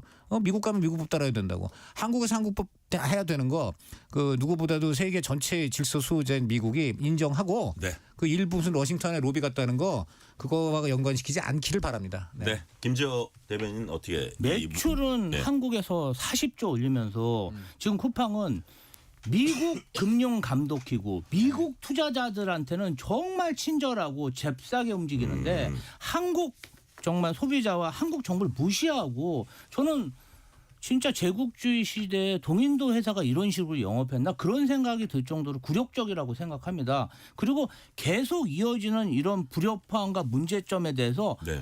항상 국민 정서와 부합하는 행태를 전혀 안 하고 있어요. 오늘도 쿠팡 사장이 책상 두드리고 네. 정말 국회에 오만 불손한 행동을 보이고 그 미국인 그 예예예 사람이요. 이런 행동을 계속 진행하고 있는데요. 이 정말 쿠팡에 대해서는 국민도 그렇고 정부에서 특단의 대책이 필요해 보입니다. 네. 그래서 어쩐 이게 쿠폰이냐 보상아니냐 추가 대책 나오냐 했더니 전례 없는 수준이다 이랬어요. 좀 딱 한 가지 짧게. 말씀드리면 예.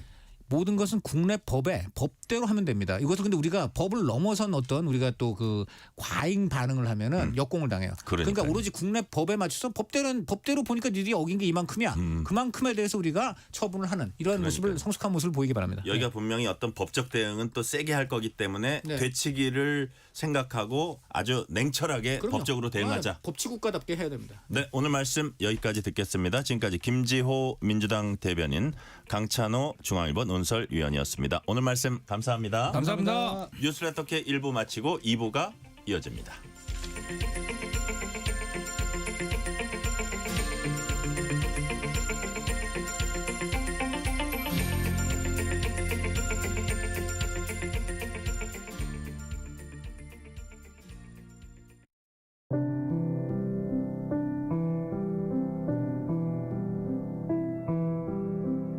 KBS 라디오 연중기획 희망충전 대한민국 671번째 이야기.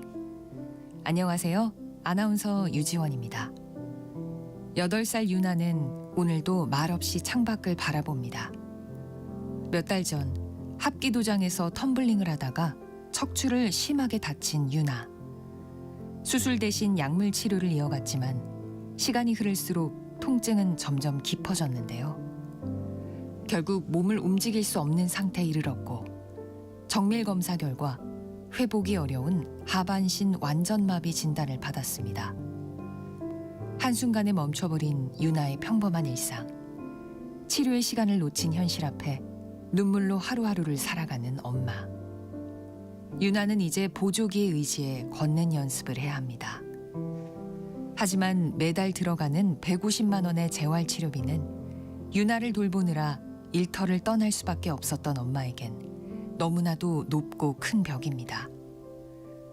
아직은 어린 유나가 아픔을 딛고 세상을 향해 나아갈 수 있도록 여러분의 마음을 보내주세요. 여러분의 따뜻한 손길이 희망의 빛이 됩니다. ARS 060-700-1580 060-700-1580 한 통화 3,000원으로 희망을 선물해 주세요. KBS 라디오 연중기획 희망충전 대한민국은 초록우산 어린이재단, 인탑스 주식회사, 그리고 청취자 여러분과 함께합니다. ARS 060-700-1580 한 통화 3,000원입니다.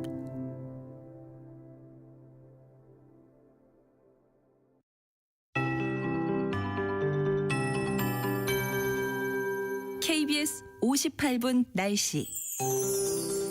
내일부터 추워지겠습니다. 내일 서울의 아침 기온 영하 8도, 전국적으로 영하 12도에서 0도 분포가 되겠고요. 낮 최고 기온 서울 영하 3도 등 영하 5도에서 0도 분포로 낮에도 영하권이 되겠습니다. 모레와 글피에는 더 춥겠습니다. 따라서 연말 연초 매서운 한파가 예상됩니다. 영하 10도 이하의 기온은 물론 맹추위가 기승을 부리겠는데요. 바람까지 가세, 체감온도는 더 낮겠고 낮에도 영하권인 곳이 많겠습니다. 이미 경기 내륙과 강원 내륙 산지, 경북 내륙 산지에는 한파특보가 발표됐습니다. 기온이 앞으로는 크게 떨어질 일만 남았습니다. 내일은 대부분 지역 영하 5도 이하, 경기 강원 영하 10도 이하가 되면서 이제 추워지기 시작하겠습니다. 그런가 하면 또 내일과 모레 서해안 쪽에는 눈이 예상됩니다. 오늘 밤에도 낮은 구름이 들어오기 시작하겠습니다. 그리고 내일과 모레에 걸쳐서 전남 서해안으로는 1cm 미만의 눈이 예상되고요. 새해 첫날에는 전남 서해안 1에서 3, 제주 산지 최대 5cm, 울릉도 독도 5에서 10cm의 눈이 예상됩니다. 빙판과 도로 살얼음에도 유의하셔야겠습니다. 지금 서울의 기온은 영하 0.9도, 습도는 30%입니다. KBS 58분 날씨 강혜종입니다.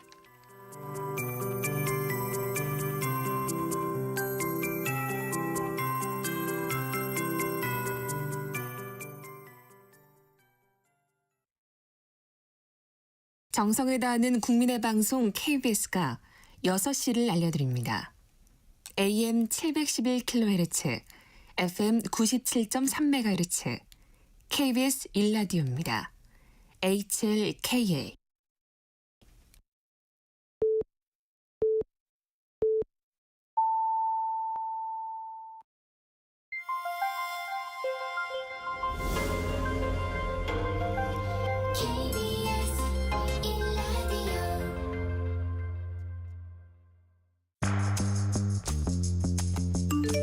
여러분은 지금 퇴근길 시사편지 한 장 KBS 일라디오 뉴스레터 K를 듣고 계십니다.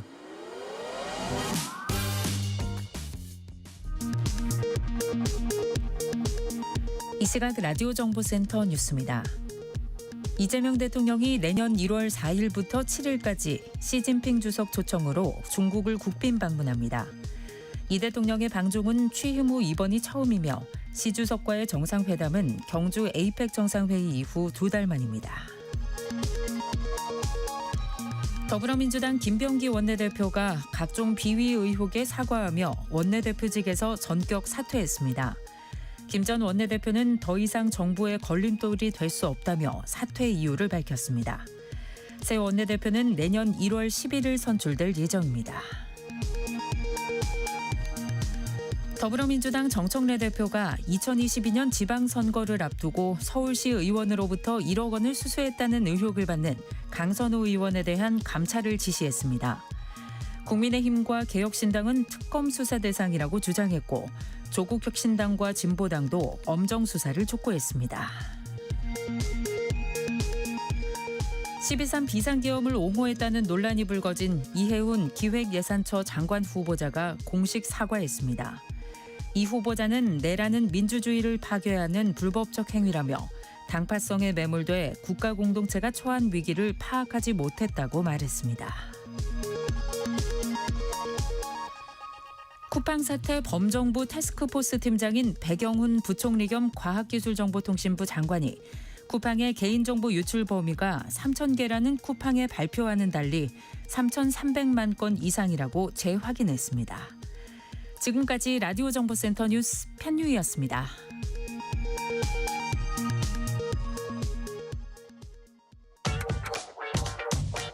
뉴스의 진수를 보여주는 인터뷰.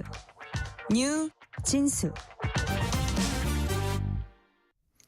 대규모 개인정보 유출 사태가 일어난 쿠팡에 대한 국회 청문회가 오늘부터 시작됐습니다. 국회는 쿠팡 전현직 임원 13명을 증인 채택했지만 쿠팡 창업주 김범석 이사회 의장 등 주요 임원들은 출석하지 않았습니다.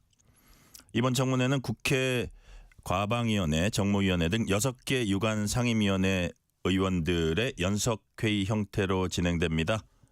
오늘 인터뷰 코너에선 국회 과방위 민주당 간사이면서 이번 연석 청문회 총괄 간사 맡고 계신 김현 민주당 의원 전화 연결해서 자세한 얘기 나눠봅니다. 김현 의원님 안녕하세요. 네, 안녕하세요. 김현입니다. 네, 귀한 시간 내주셔서 감사드립니다. 지금 청문회는 진행 중입니까? 네, 지금 청문회 하고 있습니다. 네, 청문회 진행 중에 시간을 쪼개서 또 이렇게 방송해 주시는데 오늘 청문회 분위기 어땠습니까? 일단은 그 김범석 의장, 그러니까 지금 쿠팡의 최고 책임자이죠. 네. 출석을 하지 않은 점에 대해서 지적이 있었고요. 네. 그다음에 지난 12월 11일 날 전격적으로 박대준 전 대표에서 그 로저스 미국에서 그 미국 쿠팡 INC를 담당하고 있다가 그 2020년부터 한국 쿠팡으로 왔지만 한국 문화나 한국 언어를 전혀 모르는 네. 사장으로 교체했고 지난번 17일 날 한 차례 가방위 차원의 청문회가 있었는데요. 그때도 동문서답 그다음에 하지 말라는 것도 억지로 하면서 시간 끌기 했던 네. 그 로저스가 오늘 위증에 위증을 거듭하고 있는 것이 확인된 그런 쿠팡 청문회였습니다. 아, 위증에 위증을 거듭하고 네. 그때 막 동문서답하는 것도 그때와 다를 바 없고 심지어는 위증도 많이 했다. 더 심화되고 있습니다. 예를 들어서 네. 김유석 부사장이 지금 언론 보도에도 있고 저희가 증인으로 채택할 때 네. 그 쿠팡 배송 관리 부분 부사장이라고 해서 저희가 출석 요구서를 보냈는데 네. 임원이 아니다라고 궤변을 지금 했고요. 결국은 이거는 이제 불리한 상황이 되니까 네. 아마 이런 식으로 김범석의 지시에 의해서 이런 얘기를 하게 된 것이 아니냐라고 네. 싶습니다. 이게 뭐 동일인 지정 뭐 이런 것들 대비한 어떤 네, 그런 대답 거죠. 같은데요. 예. 자, 그럼 한 가지씩 좀 말씀드려 볼게요. 전체적인 얘기는 의원님이 해주셨고요. 네. 자, 이런 엄청난 대규모 개인정보 유출 사태가 났는데 창업주 김범석 의장은 청문회에 출석하지 않았습니다. 그 이전에도 보니까 국회가 여러 차례 출석 요구를 했는데 12번입니다. 사실상 거부를 했어요. 이게 뭐 네네. 이유를 항상 대긴 하죠. 뭐 자기 비즈니스 일정이 있다고 하는데 자, 그렇다면 지금 어떤 좀 강제할 수 있는 방법이 뭐가 있을까요? 일단은 오늘 내일까지 연속 청문회가 개최되고 저희가 이제 위증으로 고발할 예정입니다. 내일 청문회를 마치면 가방이 전체위를 소집을 해서 네. 위증죄로 이제 고발을 하고요. 그 다음에 국정조사를 통해서 보다 강도 높은 그 동행명령장을 발부하고요. 네네. 그다음에 위증의 죄를 더 강하게 물을 수 있는 국정조사를 통해서 진상규명을 하겠다는 게 저희 다음 단계에 준비된 내용입니다. 자, 오늘 로저스 대표가 나와서 한 말에 대한 이제 위증 고발하고 그다음에 네. 국정조사를 하면서 그래도 또 안 나오면 동행명령장 발부해서 좀 그렇습니다. 강하게 압박하겠다 그런 말씀이시네요. 네네. 그거는 김범석에 대한 압박입니다. 그러니까요. 실제로 지금 오늘 방청객으로 오신 분 중에 네. 지난 2달 전에 갑자기 근무 중에 교통사고로 돌아가신 분이 있는데 네. 이분에 대해서 순직 처리를 하지 않고 유가족하고의 사과나 배상 문제를 전혀 논의하지 않고 있었습니다. 네네. 그래서 그것을 어떻게 할 거냐는 질문에 대해서는 회피하고 네.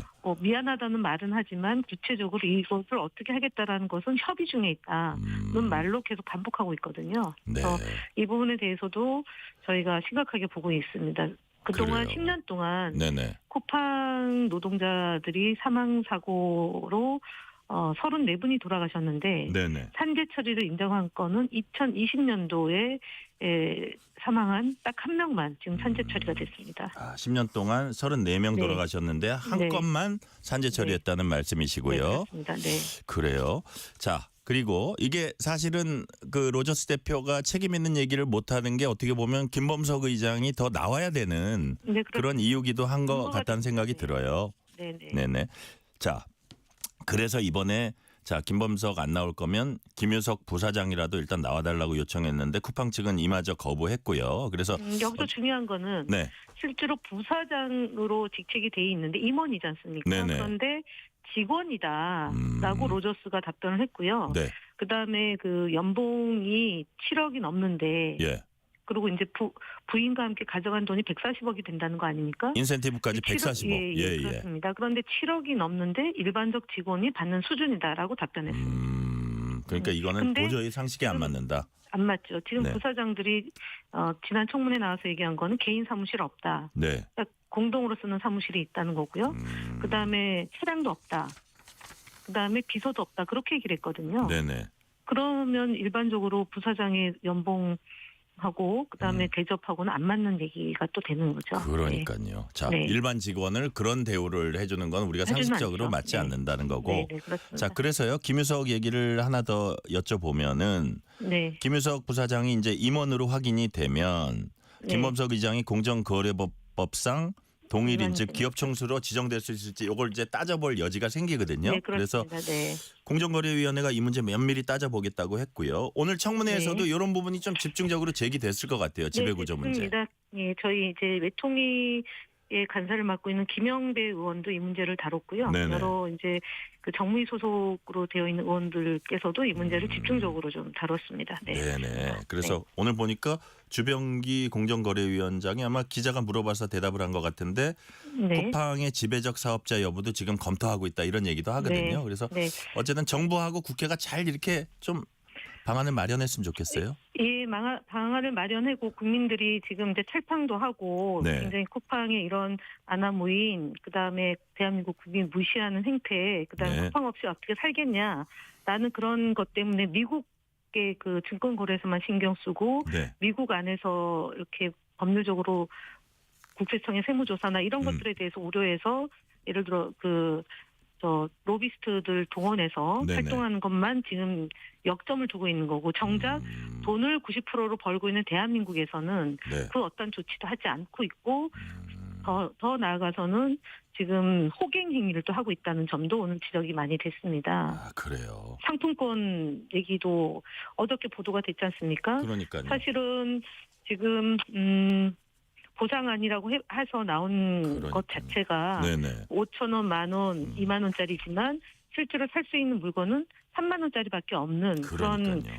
것을 하고 있고 그리고 자기들이 얘기했던 예를 들어서 개인정보 유출 사고에 관한 추가 안내 및 구매 이용권에 관한 안내를 드립니다라는 네네. 그걸 들어가면 어떤 내용이 들어가 있냐면 유출자 3,300만 고객 정보에 접근했지만 네. 3,000개 계정만 저장하였고 이 역시 모두 삭제했다. 결국은 본인들을 홍보하고 탈팡한 쿠팡 회원들을 다시 유입하기 위한 술수에 불과합니다. 지금 보상안이라고 내놓은 게. 보상안이 오히려 네. 한촉 활동을 하고 있다.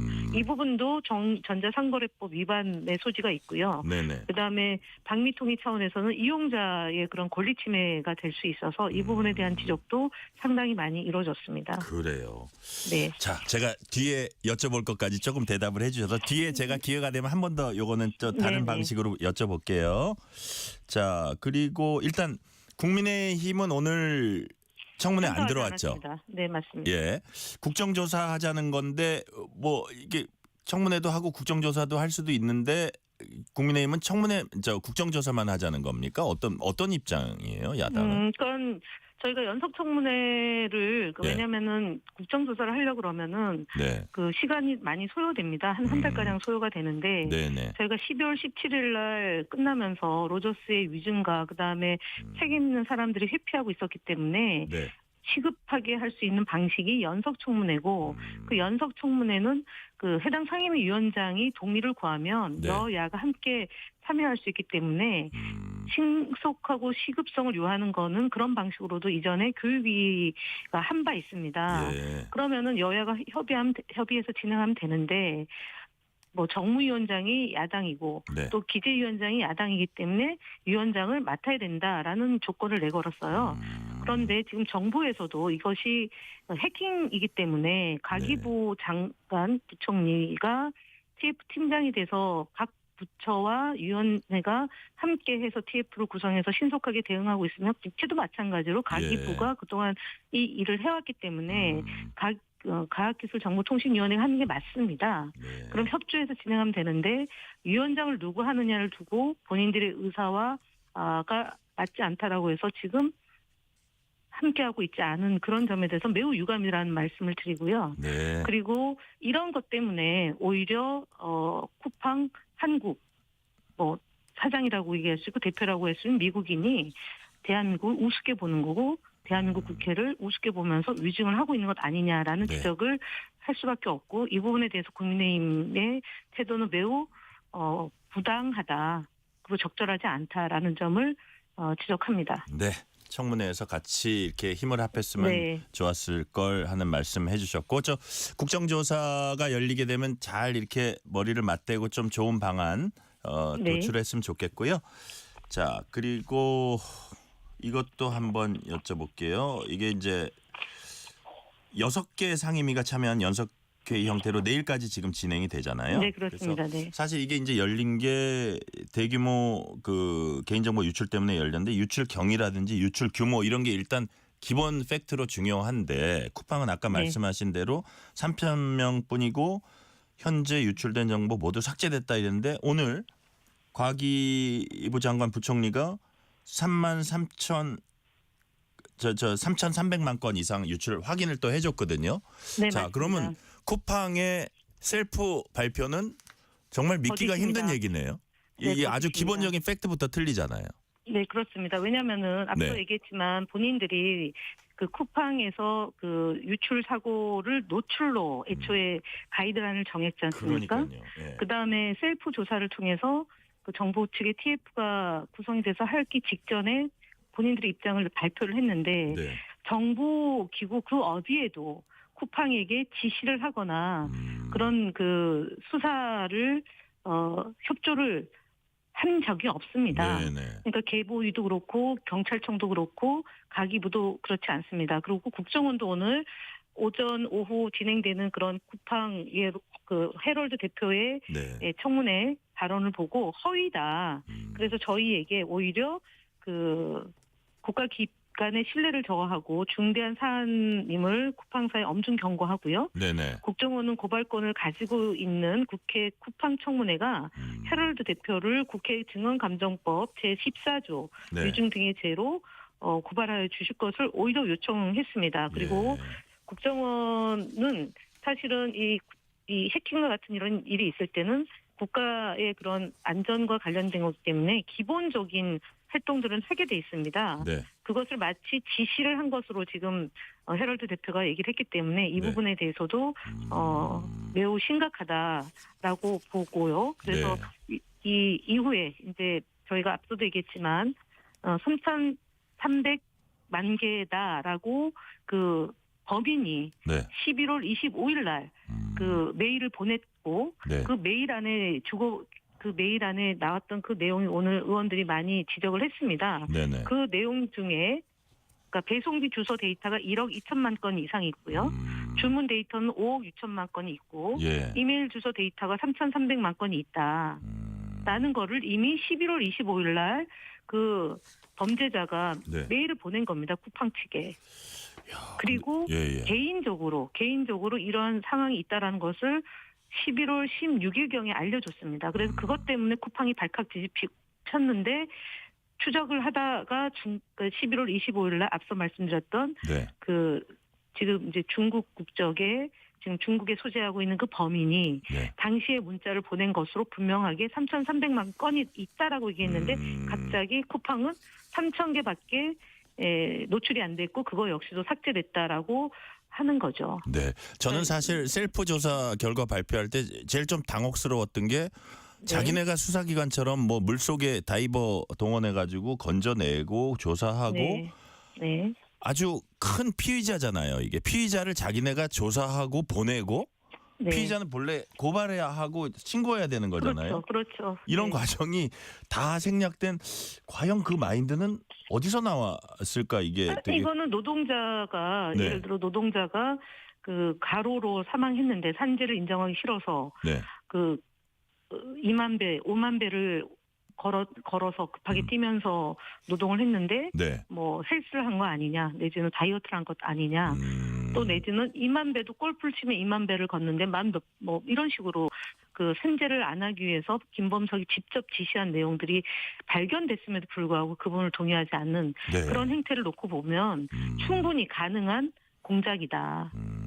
예, 그렇게 봅니다. 그래요. 야. 왜냐하면 여기에 예. 수많은 소위 법꾸라지들이 수십억을 받아가면서 쿠팡의 그런 그 산재로 인한 사망한 노동자들을 둔갑시키는 이런 공작을 펼치고 있었고 예. 오늘 그 단적인 예로 두 가지 사례가 방청석에 와 있는 분들로 인해서 증언이 지속되고 있었다는 점으로 네. 반증할 수 있겠습니다. 그래요. 지금 법꾸라지 말씀 의원님이 하셨는데 사실 최근에 그 진짜 오랜만에 처음으로 사과를 그 의장이 그 김범석 네. 의장이 한 거 보상안 내놓은 내용 보면은 완전히 지금 사람들 이제 가슴에 더 불을 끼얹는 그런 네, 그렇죠. 지르는 건데 그렇죠. 보상안이라고 네. 내놓은 거 이게 어떤 법적인 우리는 했다 이거를 나중에 좀 그 빌드업을 해간다는 이런 그 분석을 하는 분들도 있거든요. 결국은 이거는 예.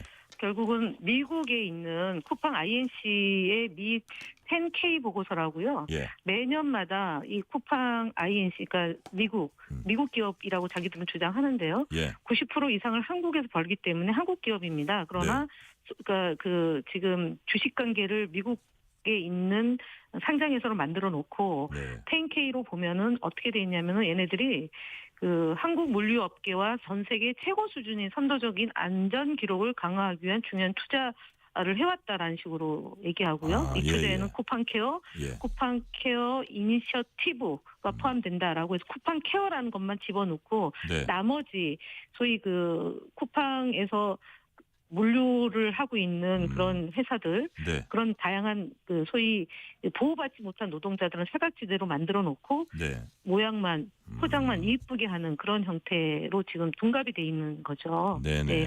그래서 이 부분이 중시되기 때문에 우리가 쿠팡 청문회를 통해서 한노위가 기후에너지 한노위 의원들이 와서 이런 네.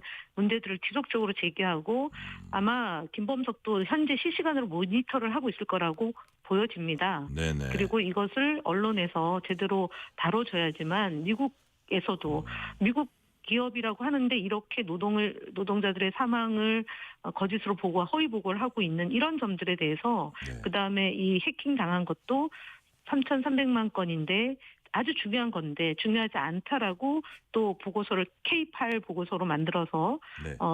지금 며칠 저희가 몇 번 하고 있는 청문회에서 계속 헤럴드 대표가 허위로 지금 증언하고 있는 거면 네. 한미 관계도 매우 좀 어렵다는 표현보다는 어색해질 수도 있다. 어색해지는 상황이 될 수가 있는 거죠. 네네. 네. 자, 실제로 미국 트럼프 행정부의 실력자라고 할 수 있는 사람이나 미국 의회 뭐 의원이나 이런 사람들이 쿠팡의 입장을 대변해서 상당히 우리를 압박하는 듯한 그런 것도 우리 국민 감정에는 되게 안 좋았던 것 같아요. 근데 아까 최근에는 그런 흐름이 좀 안 예. 보이는 것 같습니다. 최근에는 상황이 이 사람들도 좀 주시를 하고 있나 봐요, 상황을. 네, 그런 것 같습니다. 증권거래소에 보고된 내용과 네. 그다음에 그 중요하지 않다고 했지만 상당히 개인정보 차원에서 매우 중요한 보안 서류들이 지금 유출됐고 네. 그리고 말씀하셨던 것처럼 본인들이 셀프 조사를 하고 그 결과를 발표하고 네. 그 한미 동맹이 강화되는 이 시점에서 그 기업의 이런 허위된 발표가 네. 좀 이렇게 예의주시하고 있는 것 아닌가라고 보여집니다. 네. 쿠팡이 제시한 보상안, 법률 전문가들은 또 이게 보상안이라는 표현을 우리가 처음에 노출 유출 아닙니다. 했듯이 보상안. 이것도 네. 약간 배상이라는 표현이 더 맞을 수도 있는데 여튼 그런 부분은 더 따져보기로 하고요. 배상도 아니고요. 판촉 활동을 하고 있는 거랍니다. 그러니까요. 예, 네, 예. 오히려. 판촉 네. 활동을 하고 있고 그래서 한국소비자단체협의회도 소비자 우롱하는 걸로 수락 네, 거부한다. 맞습니다. 참여연대도 매출 늘리기 네. 위한 꼼수에 불과하다 이렇게 네, 다 비난을 그렇습니다. 했고요. 그래서 이런 부분들이 실질적인 그 어떤 보상 배상되기 위해서는 현금으로 제대로 된 어떤 그 쪽으로 가야 된다고 보시는 거죠? 네, 그렇습니다. 그렇습니다. 지금 그 SK도 그렇고 KT도 그렇고 이런 식으로 그 실질적 대표가 국민들에게 머리 숙이고 실질적 배상 보상 이런 시스템으로 해왔지 지금 쿠팡처럼 네. 숨어서 또는 서면으로 이렇게 본인이 나타나지 않은 상황에서 네. 한국 대표 로저스에게 전적으로 밀어놓고 국민을 우롱하고 국회를 능멸하는 방식으로는 어디에도 없었습니다. 네네. 또 이제 언론이 뭐 이렇게 좀 주목하는 부분 중에 하나가 쿠팡의 대관 조직입니다. 뭐 대관하지 네. 말라고 할 수는 없는데 회사의 필요성상 뭐 할 수도 있는데 이게 인원수만 자회사 앞에서 한 100명 달한다고 하는데 아마 이 정도 숫자로 했을 때는 뭐 이런 지적도 나오더라고요. 그렇게 쏟을 돈이 있으면 좀 노동 문제에 조금 더 처우 개선에 더 힘을 쏟았으면 되지 않냐. 뭐 의원님도 이런 부분 동의하십니까? 글쎄 그 이전에요. 오늘 출석한 그 이영모 쿠팡 커뮤니케이션 총괄 부사장인데요. 네. 오늘 그 국회의원 질의 중에 혹시 광고를 가지고 협박하지 않았냐는 점을 질의를 했습니다. 네. 그랬더니 12월에는 사정이 안 좋아서 광고를 못할 수도 있다라고 실제로 언론에게 얘기를 한 것으로 드러났고요. 아, 그래요? 또 하나는 장인에 대해서 부정적인 보도하면 네, 우리가 네. 광고 줄 수 그렇죠. 없다? 네, 그렇습니다. 이틀막을 하고 있다고 보여지고요. 두 번째로는 지난 그 김범석의 그 사과문에 보면 공문 사과문과 영문 사과문의 내용이 거짓으로 그러니까 가짜가 있어서 그것 때문에 혼란스럽다라는 얘기로 성명문이 나갔는데요. 네네. 공문하고 영문이 또 다릅니다. 달라요. 그렇게 다르다는 점을 지적하니까 이영목 그 부사장이 자기는 공문만 한글본만 봤지 영어본은 못 봤다라고 얘기를 합니다. 지금 그래서 전반적으로 이 커뮤니케이션을 담당한 부사장이나 아니면 이전에 그 사장을 했던 박대준 전 대표나 네. 헤럴드 로저스 현직 대표나 한결같이 프레스 가이드라인이 분명히 있어서 기억 안 난다 모른다 네. 내지는 뭐 발뺌하기 이런 식으로 계속 일관하고 있다는 점이 이번 청문회에서 저희들이 계속 확인하는 과정입니다. 네. 그래서 이 문제를 보면서 이런 점들을 또 얘기하더라고요. 사람들 이게 거의 독점적인 시장에서 맞습니다. 독점적인 네. 지위를 가지고 있는 기업의 오만이다. 또 하나는 미국 기업으로 돼 있으니까 뭐 우리가 네. 한국에 뭐 이렇게 특별히 맞습니다. 이렇게까지 신경 쓸 필요 있냐 뭐 이런 네. 것들이 합쳐져 있는 것 같아요. 맞습니다. 그렇습니다. 결국은 그 2010년도에 소규모 재원으로 마련했는데 2020년도에 네. 노동자 사망 사건이 나니까 이것을 미국 기업화하면서 그동안 있었던 34명의 네. 그 노동자들의 사망 사건을 딱 한 건만 산재를 인정하고 네. 나머지는 그냥 일반 가로사나 뭐 그 일반적 죽음으로 이렇게 네. 만들었던 쿠팡의 로비력 네. 이 결국 오늘의 이런 괴물로까지 된 것이 아닌가라는 우려고요. 결국은 대한민국 국민의 네. 위대한 이런 그 소비자 의식을 가지고 네. 이 문제도 접근하고 그 정부는 정부대로 이렇게 제기된 문제들을 신속하게 법과 제도 정비뿐만 아니라 국세청, 공정거래위원회, 개인정보보호위원회, 그다음에 과학기술부, 경찰청 이런 각급 단위들이 정말 네. 신속하게 움직여져서 제2, 제3의 피해가 발생하지 않도록 단단하게 이거를 좀 대비를 해야 되는 것과 아울러 국회 역시 마찬가지로 예. 이제 청문회를 통해서 밝혀진 사실과 진실을 토대로 국정조사를 통해서 김범석을 반드시 증언대에 세워서 대한민국 국민에게 사과하고 네. 재벌 방지 대책을 강구하는 그런 노력들이 질기게 이루어지지 않으면 또 흐지부지 될 소지가 있습니다. 네. 의원님 그러고 이제 말씀 중에 34명 중에 10년 동안 한 명만 네. 산재 그 판정 받았는데 쿠팡의 어떤 집요한 뭐 로비 이런 그 결과인 것 같다 이렇게 보셨잖아요. 네, 맞습니다. 네, 그렇다면 이게 어쨌든 산재 판정 내린 거는 또 지난 10년 동안 뭐 정부라고 할 수 있는데 네. 공공기관이라고 할 수 있는데 그렇다면 이런 부분들도 좀 같이 들여다 봐야겠네요. 네, 맞습니다. 오늘 노동부 장관이 직접 오셨는데요. 네. 최근에 있었던 그 오 모 씨 사건에 대해서 네. 산재일 가능성이 매우 높다. 이 부분에 대해서 살펴보겠다라고 국민들에게 약속했습니다. 아, 그래요. 노동부 장관이 어쨌든 네, 요 직접 얘기했습니다. 그 사례도 살펴보고 약간 산재 네, 시스템이 나머지 제대로 작동되는지도 한번 같이 네, 봤으면 좋겠습니다. 맞습니다. 네. 자, 그리고 의원님 또 뭐 짚어볼 대목이 한국법인과 미국 본사 간의 관계 자금 흐름 문제가 있다고 해요. 그래서 네. 관세청이 뭐 쿠팡 본사 차원 조사에 착수했다고 하는데 이런 네, 부분들도 좀 150명 중요한 부분이라고 조사 보세요. 사고에 지금 조사 중에 있어서 네. 자세한 얘기는 못하지만 어쨌든 2022년도, 2023년도에 국세청 세무조사가 있었습니다. 네. 근데 그 부분에 대한 그 조치들이 정확하게 있었는지 여부까지 포함해서 살펴보겠다라고 오늘 국세청장도 답변을 했습니다. 네. 그리고 또 이런 목소리가 있습니다. 온라인 플랫폼법 제정해야 한다 이런 목소리 나오고 있는데 쿠팡 네. 사례처럼 플랫폼이 이제 독점적 지위는 누리면서 자율 규제는 제대로 이루어지지 않고 있기 때문에 이제 이런 목소리가 또 커지는 네. 것 같거든요. 네. 이런 것도 좀 속도를 내야 된다고 보세요. 속도를 내야 되는데 애석하게도 정무위원장이 국민의힘 위원장입니다. 네. 그래서 속도를 내도록 압박을 해야 되는데 생각보다 정무위가 속도를 내지 못해서 네. 논의가 저희 더불어민주당 의원들께서는 계속 논의의 필요성을 제기하고 있으나 정무위가 충분히 열리지 못하고 있다는 점을 애석하게 생각합니다. 네. 자, 정무위에서 온라인 플랫폼법 이 부분도 네. 좀 속도를 냈으면 좋겠다는 말씀이시고 시간 관계상 마지막 질문 드릴게요. 네. 자, 많은 국민들이 또 청문회 지켜보고 있고 과연 약간 뭐 화나신 분들, 분노하시는 분들도 많을 것 같은데 어쨌든 이 네. 쿠팡 사태가 어떻게 귀결될지 정말 많은 국민이 지켜보고 있거든요. 이 관련해서 네네. 마지막으로 한 말씀 해주시면 어떤 말씀 하시겠습니까? 네, 대한민국이 이제 국민주권 정부로 등장을 하고 네. 오랫동안 소위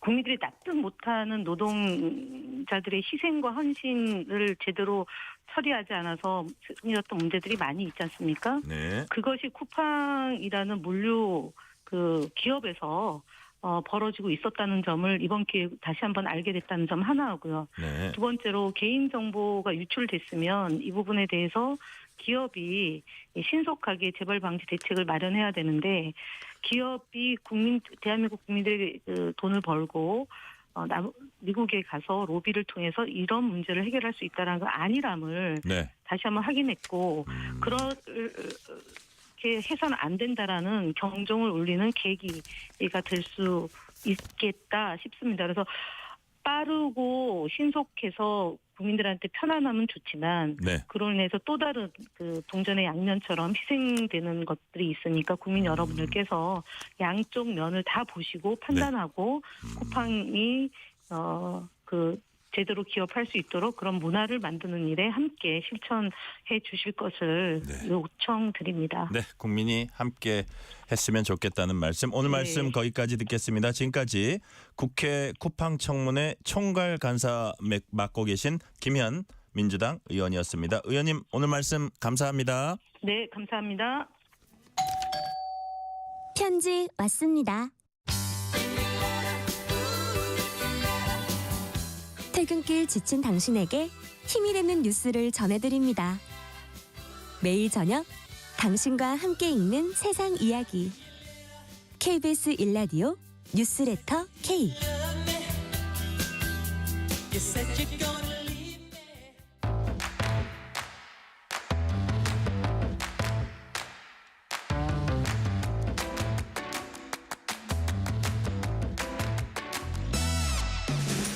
뉴스레터 브리핑입니다. 오늘은 한국일보 김도형 기자 나오셨습니다. 김도형 기자님 어서 오세요. 안녕하세요.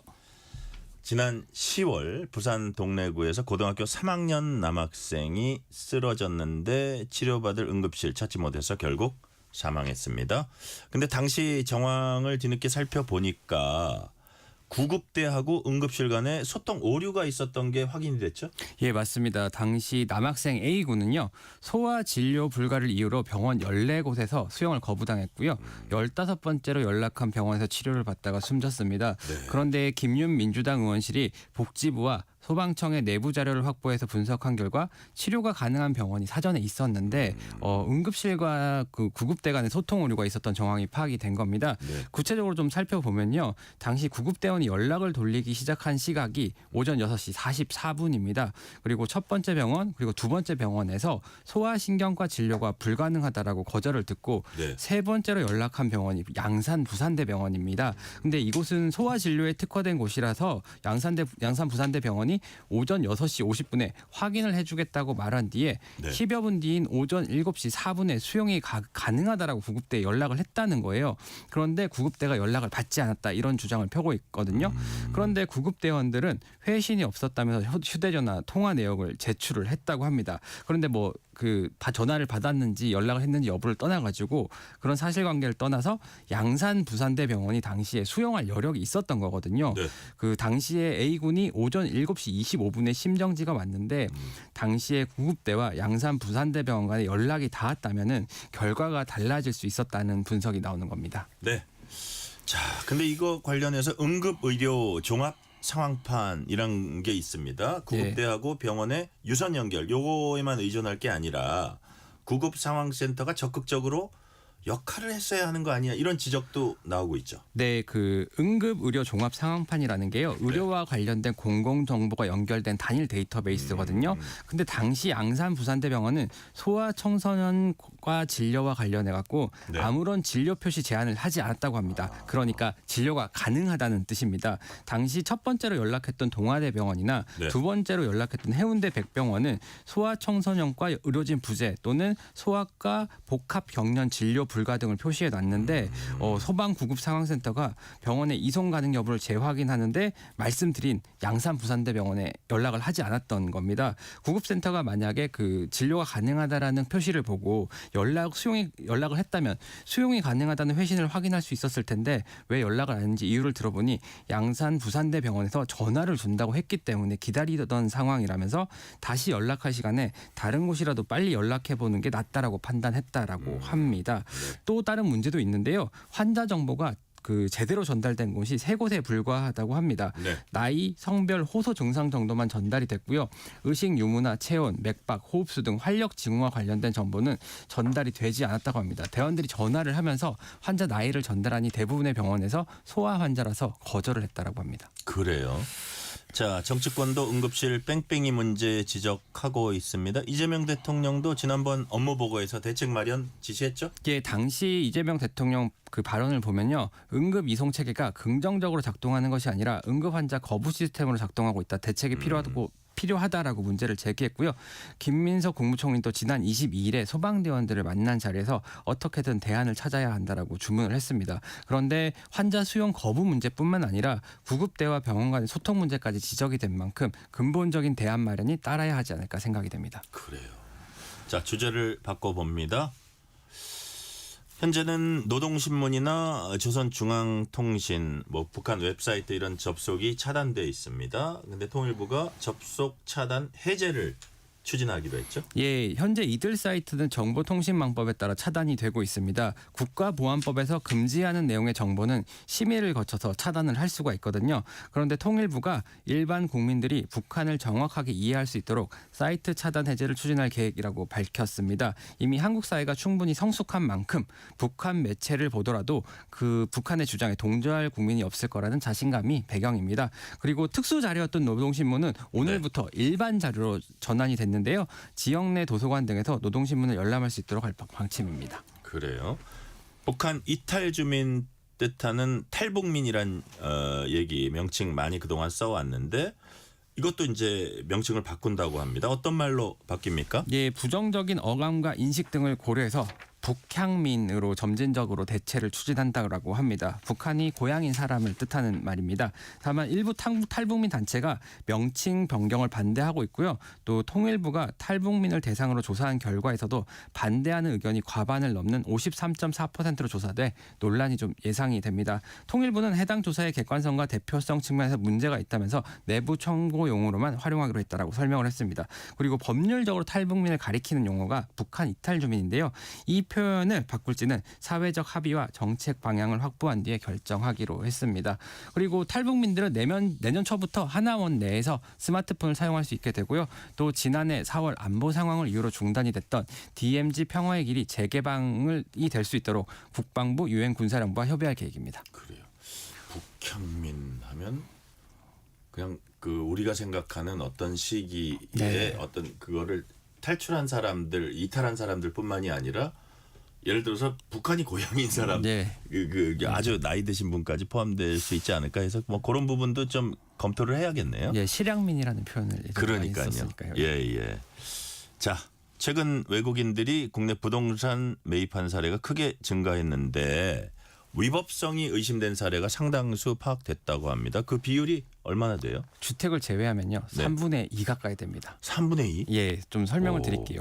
지난해 7월부터 올 7월까지 1년 동안 외국인의 부동산 거래 신고가 총 167건이었습니다. 그런데 주택을 제외한 비주택, 주로 오피스텔인데요. 비주택과 토지 거래 131건 중에 88건, 그러니까 3건 중에 2건이 위법 의심 거래로 드러났습니다. 국토교통부와 국무조정실 부동산감독 추진단이 기획조사한 결과인데요. 대체로 보면요. 해외 자금을 불법 반입하거나 무자격 임대업, 그리고 편법 증여, 대출 자금의 용도 외 유용, 불법 전매 등의 방식이 동원된 걸로 조사가 됐습니다.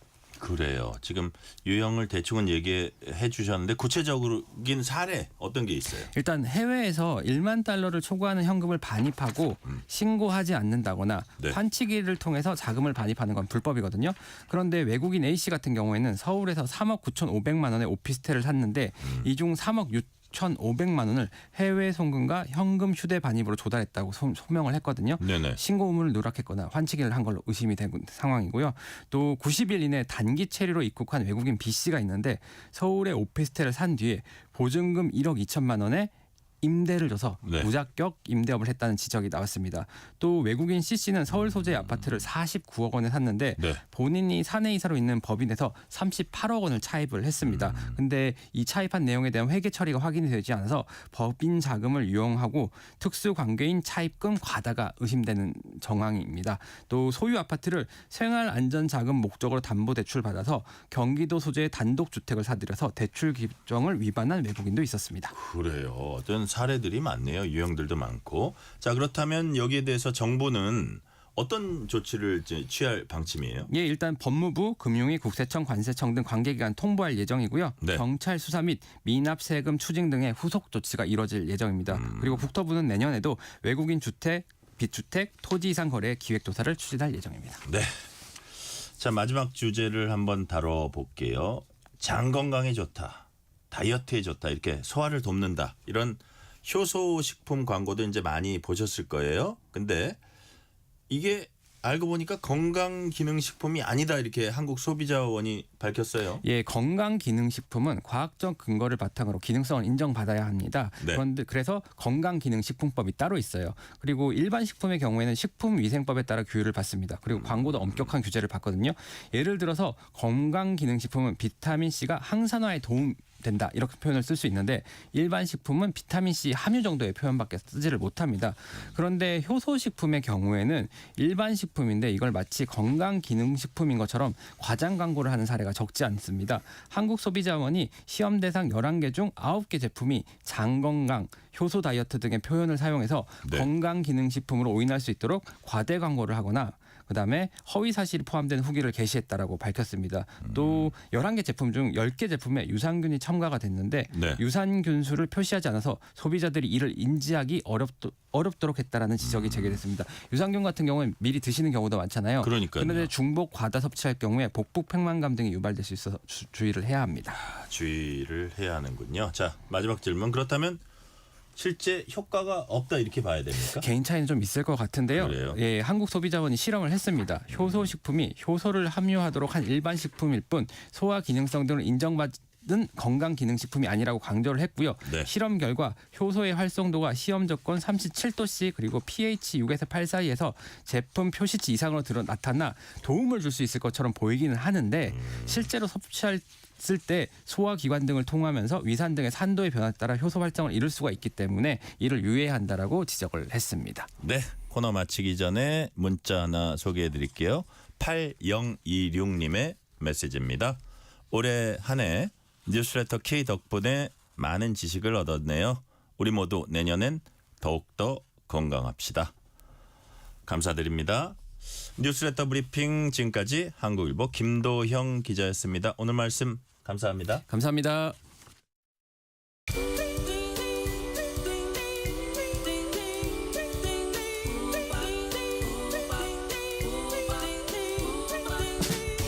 오늘 하루 뉴스를 정리해주는 다정한 편지 한 통.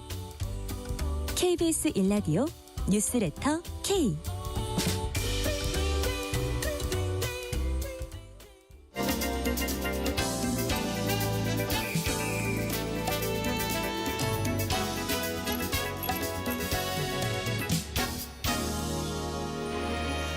헷갈리는 법 이야기 쉽고 명쾌하게 정해 드리는 코너, 손변이 정해 드립니다. 오늘도 손정혜 변호사 나오셨습니다. 손정혜 변호사님 어서 오세요. 안녕하세요. 손정혜입니다. 자, 오늘은 한 해 거의 마무리돼 가고 있습니다. 이제 내일이면 올해가 끝나는데 2025년 주목받았던 법원 판단 되돌아봅니다. 제작진이 사전에 손정혜 변호사님께 선정해 달라고 이제 부탁을 했고요.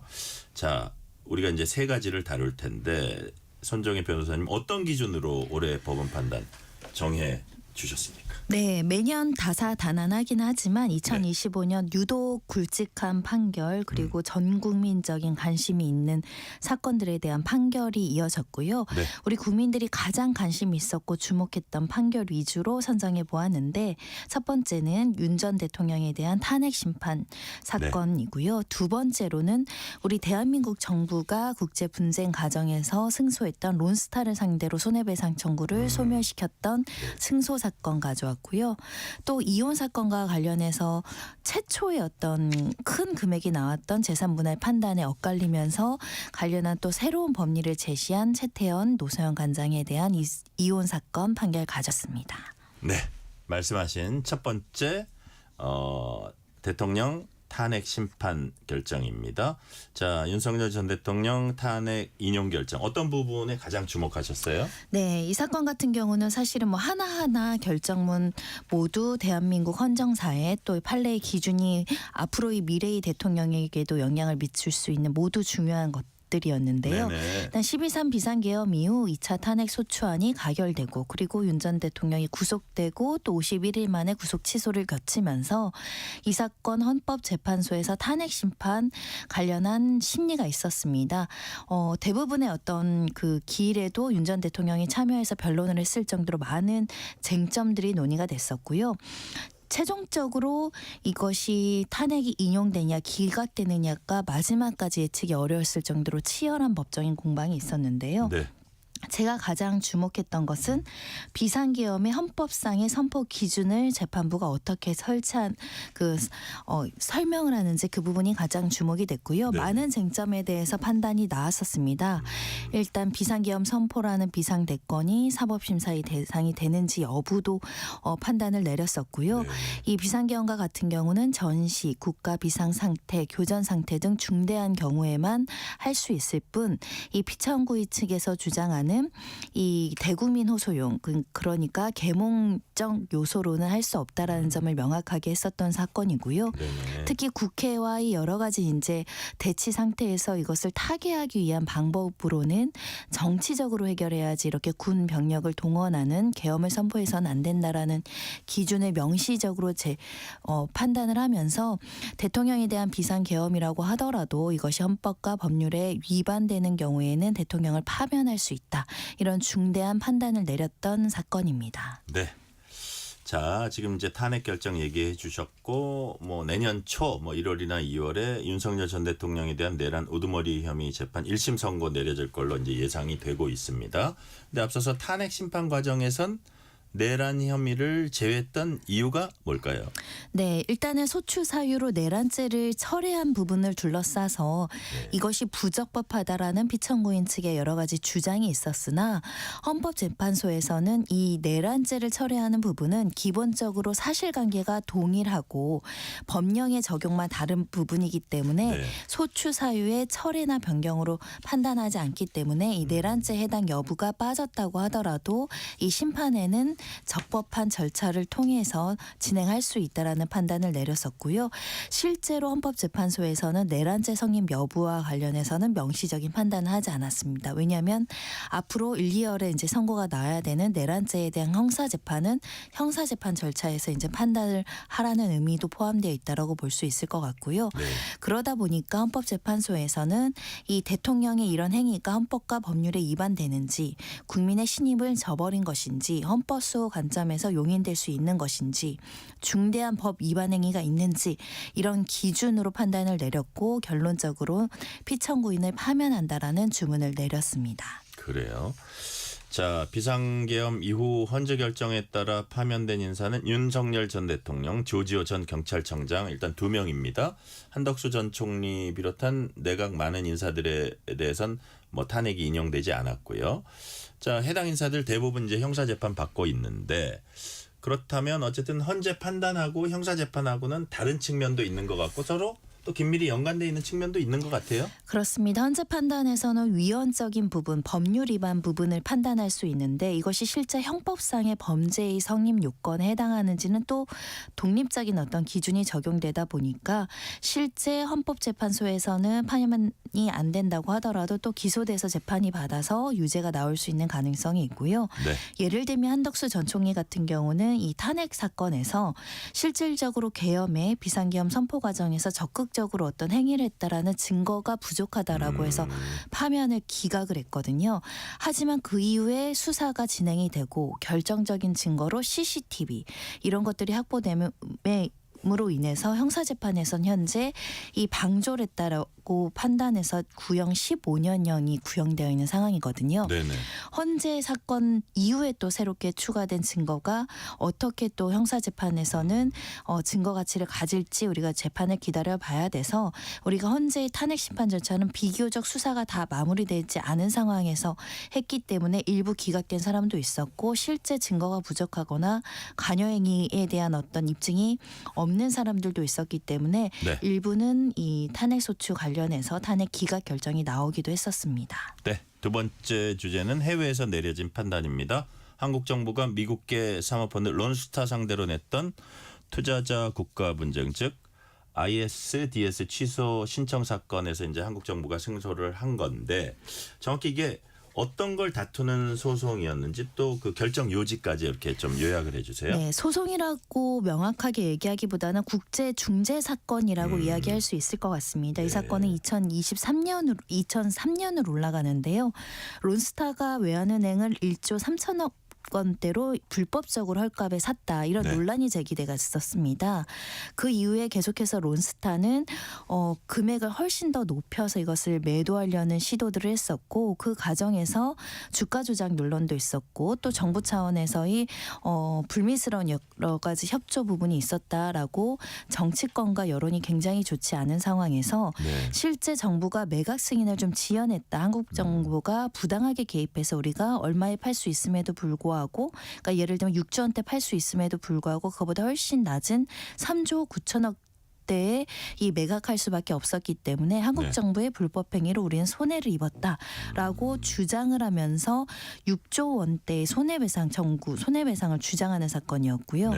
결론적으로는 한국 정부가 뒤늦게 이렇게 지연시킨 부분에 대한 일부 책임을 물어서 2천억 대 이상의 어떤 손해배상을 해라 이런 중재 판정이 나왔었고 그것이 이자나 이런 것들을 모두 포함하면 4천억 대의 손해배상 청구를 해야 되는 결정이 나와 있는 상황이었습니다.